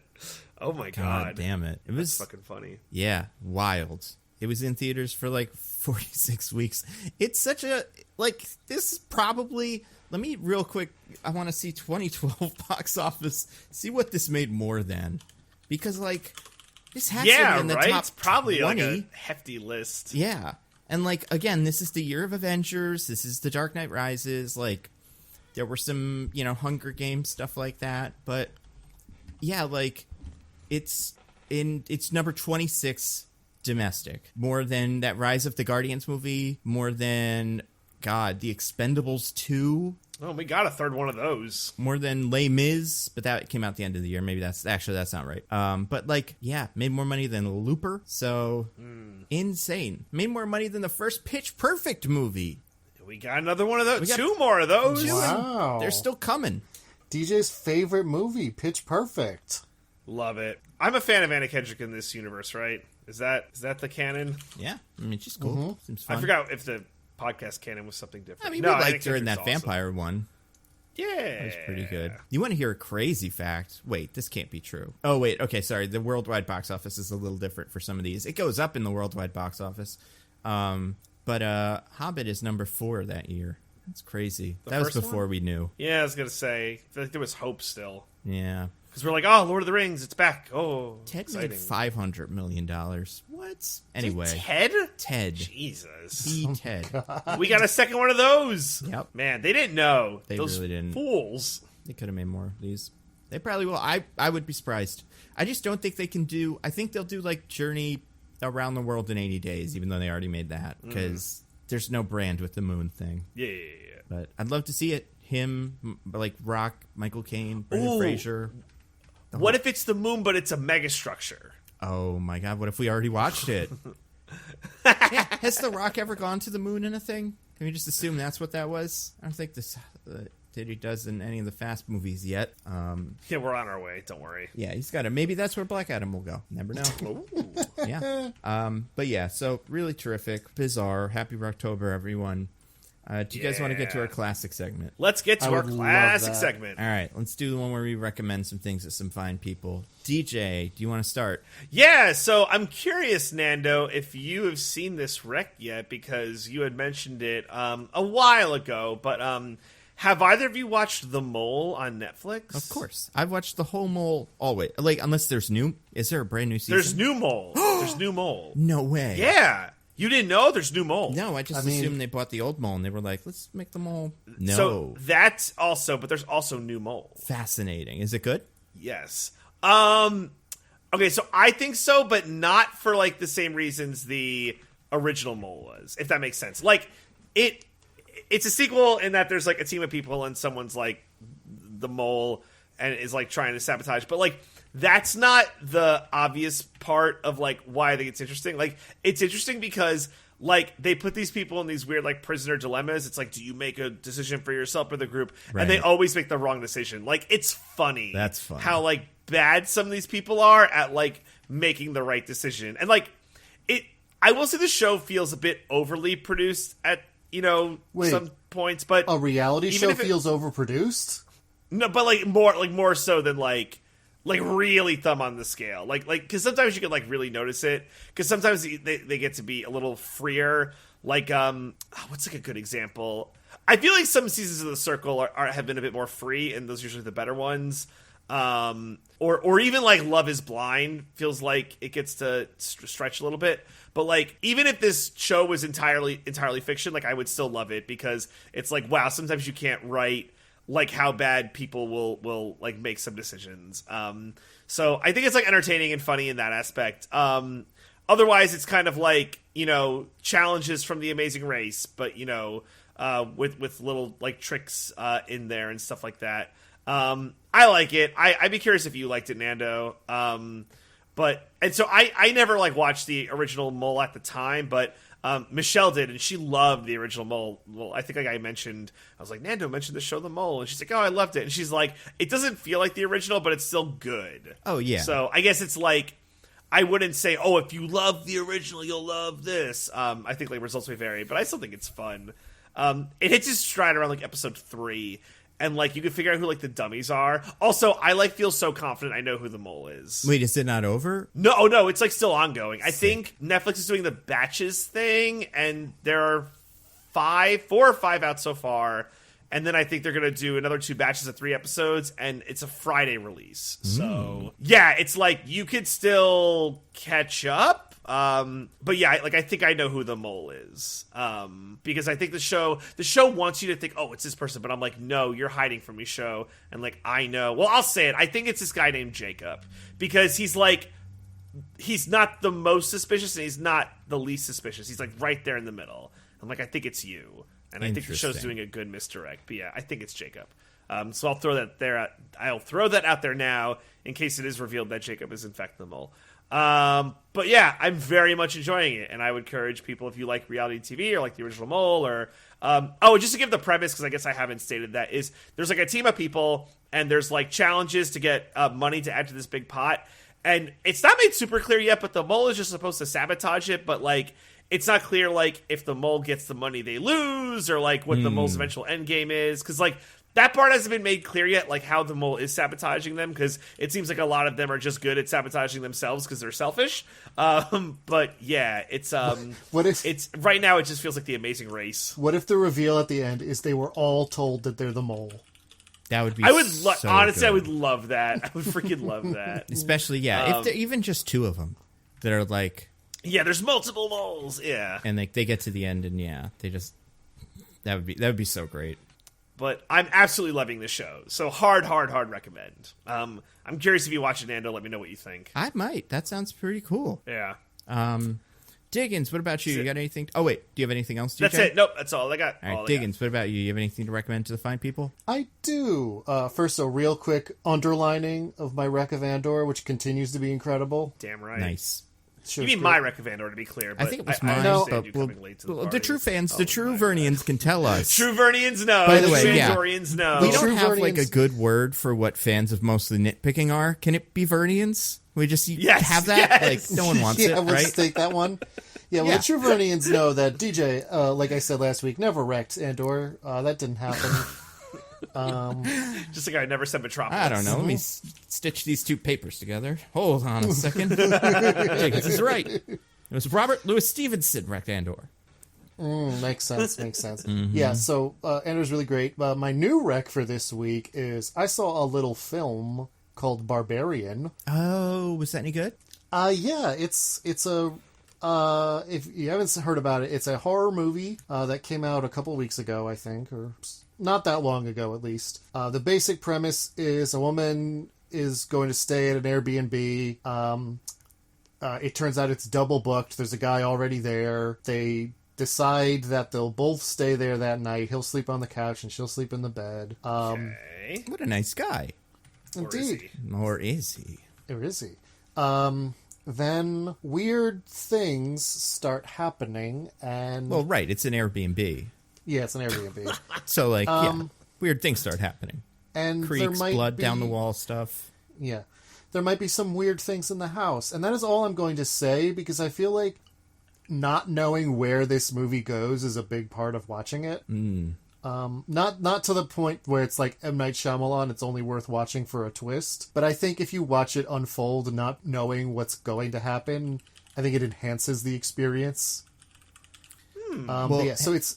I was going to say, have you seen the trailers they're putting out for the movie now? I saw the original trailer, which there's is pretty a new much just one. Tells you the thing I said. So there's a new one that sells it as a different kind of thing.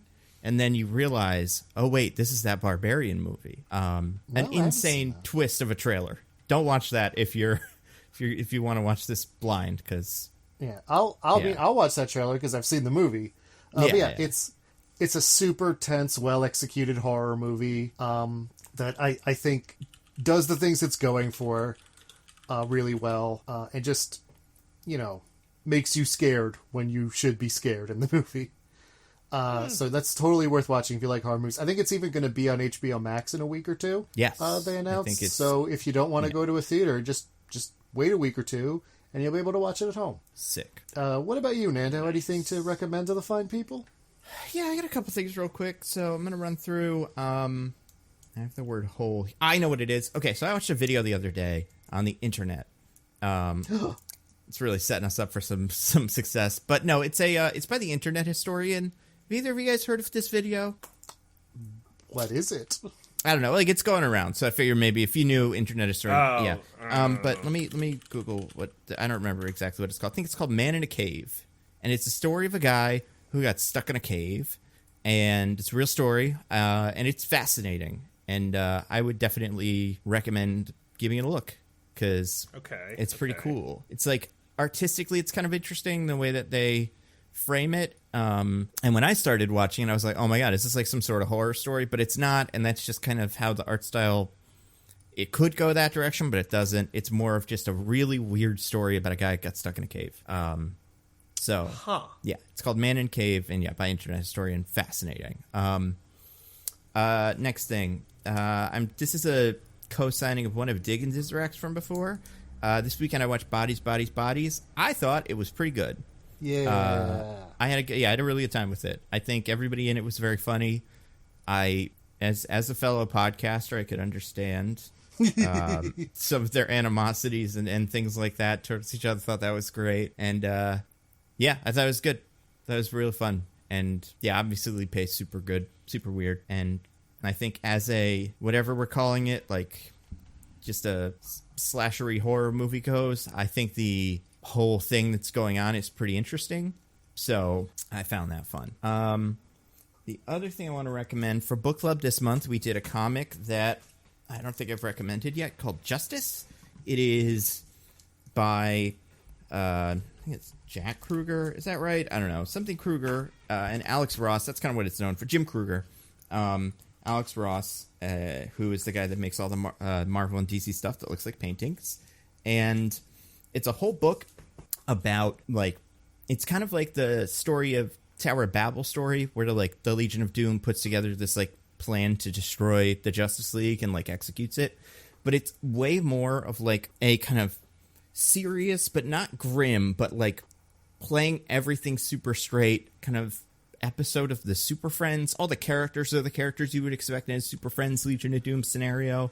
And a lot of the things that they do, you're like, oh, that's what they're doing this. But I don't want to give too much away because the story does kind of go in some interesting directions. But it's just like, you know, the Kingdom Come in Marvel. It's just another one of those books where, like, every page is a gorgeous painting, and there's some of the best, like, art in all of comics. And it's pretty funny. It's got a bunch of characters that you're like, oh yeah, that guy. Like, the Doom Patrol shows up and they're in it for a while. It's like, oh, cool. So I had a really fun, good time with that. Not sure what we're doing for this month's book club.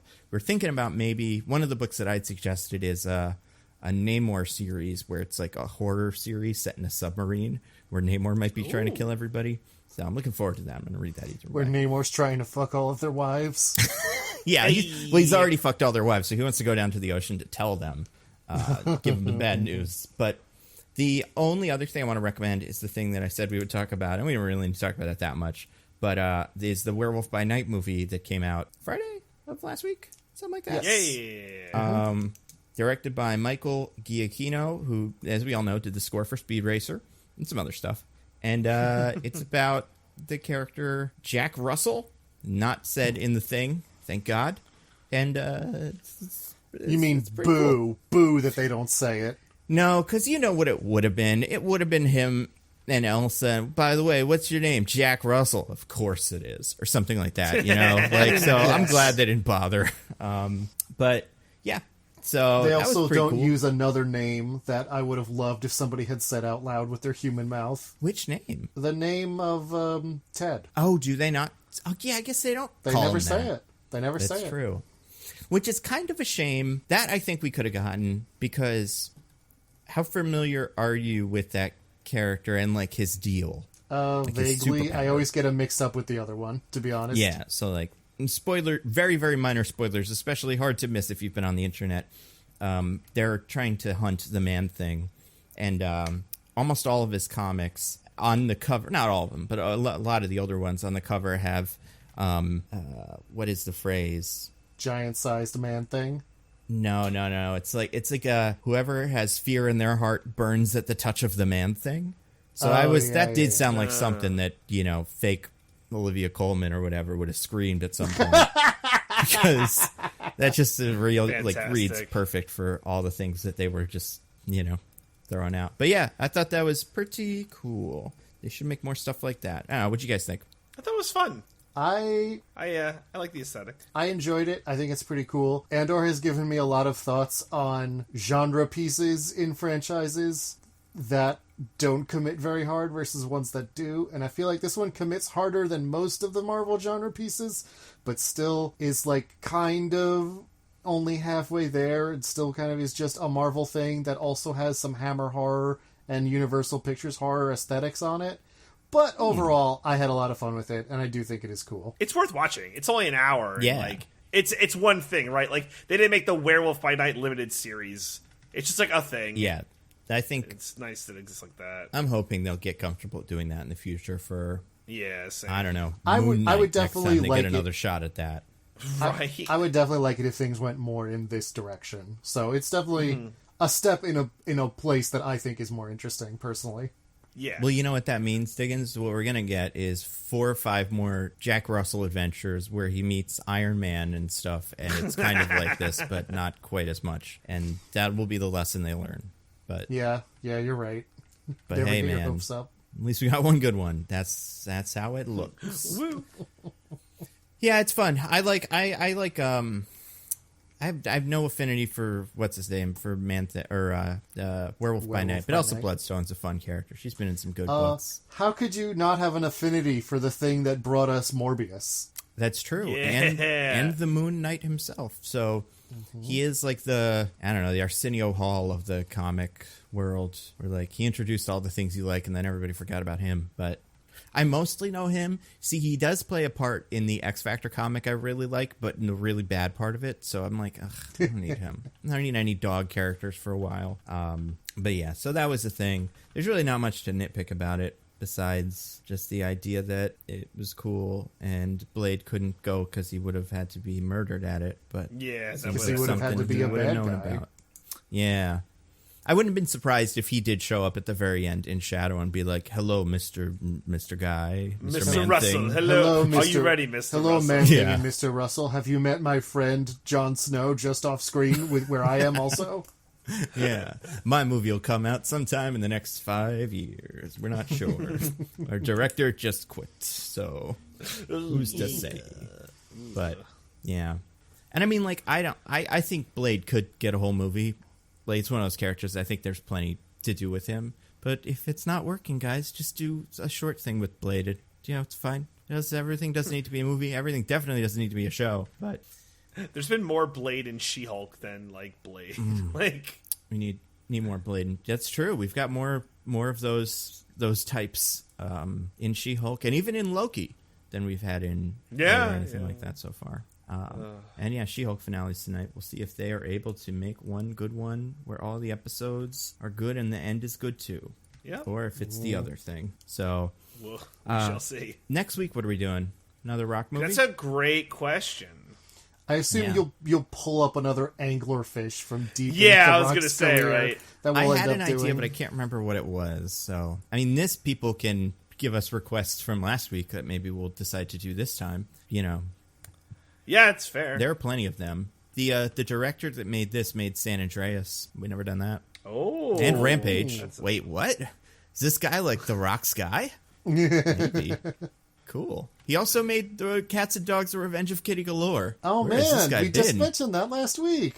Yeah, I don't know if this guy's real. He might just be here to, like, this might be a verbal situation where they just took all the things. What's his name? Maybe it's a hint to some other 19th century author who wrote about an island. Yeah, Brad Payton. Ton of Pate. That's obviously some other thing. Well, ton of pate. It's obviously referring to Lord Byron. That makes sense. Let me rip Lord Byron book in half and see if that does anything. But yeah, I've seen San Andreas. I don't think it's that exciting. It's interesting, but it wouldn't be one that I would jump to do. So we'll take suggestions. DJ, do you have anything to plug? Just same roses and rejections, Bachelor in Paradise, da-da-da. That's all I got. Is it going well? It's going fine. I don't get out a lot of it, like, because I think the storylines sometimes are meh, but I think, like, Michelle likes it more than I do, and I think if you like more of the core, like, trash of it, you'll enjoy this. They have one interesting storyline where, like, they brought one of the old couples from Bachelor in Paradise who got married back, and they're like, it's like a little thing for us, because married couple, you know, sometimes the flame dies, you have a kid, so we're trying to rekindle the flame, and it's like, this is a weird plot line to right, yeah, it's weird. It's a weird thing to put on television. That is weird. Yeah, so do they rekindle the flame, or does that episode end in divorce? No, they do. They have sex and they rekindle the flame. Good for them. God, they could have done that at home. Yeah, I know, it's weird. Oh, but then really we wouldn't weird. have gotten to watch. Right, yeah. Do we get to watch the whole time? Not the whole time. They have to blur out his boner in the aftermath, so oh, that's no. fun. I don't like that one bit. Wait, in the aftermath? Yeah. You know, the post-sex boner, you know, you gotta...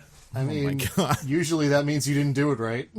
I am cutting this conversation off at the knees. Also, I had an idea. Maybe this next week is the week we do Scorpion King, because that does feel like the most Black Adam-y of his movies I'm looking at right now.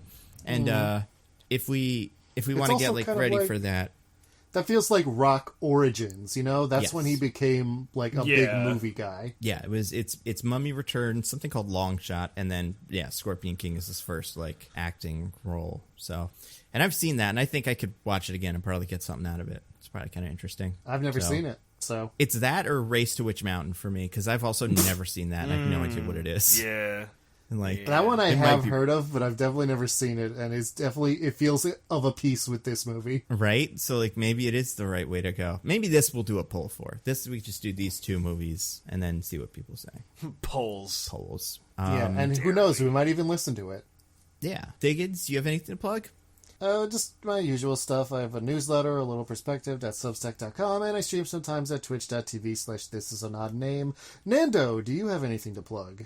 Just the usual video stuff. Oh, I'm going to be on this week's Pop Break podcast to talk about She-Hulk and Man Thing : also Jack Russell is there, the show. So and also Bloodstone. Yeah, and her too. Yeah, and that's about it. Right? There's nobody else. A drawing of Gore at one point, but it's a good. So that'll be fun. Not sure when that comes out, though. Probably pretty quickly. So it'll probably be around the same time this goes out. And then I should have a video that's my 8 characters Henry Cavill should play in Marvel stuff. And it's a good video if you don't know who all these guys are, because I think I do a good job of explaining. They're all Superman. About half of them are. And they're very different. There's a lot of different Superman pastiches in the Marvel universe. And I think some he's very well positioned for, and some that I'm like, I don't really see it. You think he should play the Sentry? He's the one I don't think he should play. I think you need to get like Leonardo DiCaprio and then use CGI to make him all buff. I think because his whole thing is like he's just a normal guy who's like, I think I might have been a superhero back in the day. So I don't think you can go backwards unless you want to do this where you like pretend he's not super strong for the first half of the movie, and then it's like, oh yeah, by the way, you seem like you could punch Thanos. Everyone's like, oh, yeah, you are. But yeah, so that's fun. That'll be on my YouTube channel. So next week, a Rock movie leading up to Black Adam. I'm so excited, you guys. It's coming out. The premiere is tonight, and the embargoes will be lifted. So if it sucks, we'll find out very soon. Yeah. Can't wait to Power dynamics. Oh, my God. It's about to change. So until then, I've been at Nando V Movies on Twitter. I'm at Zippy by Day. I'm at This Is an Odd Name. Goodbye, everybody. Goodbye. Woohoo! Bye. We love you.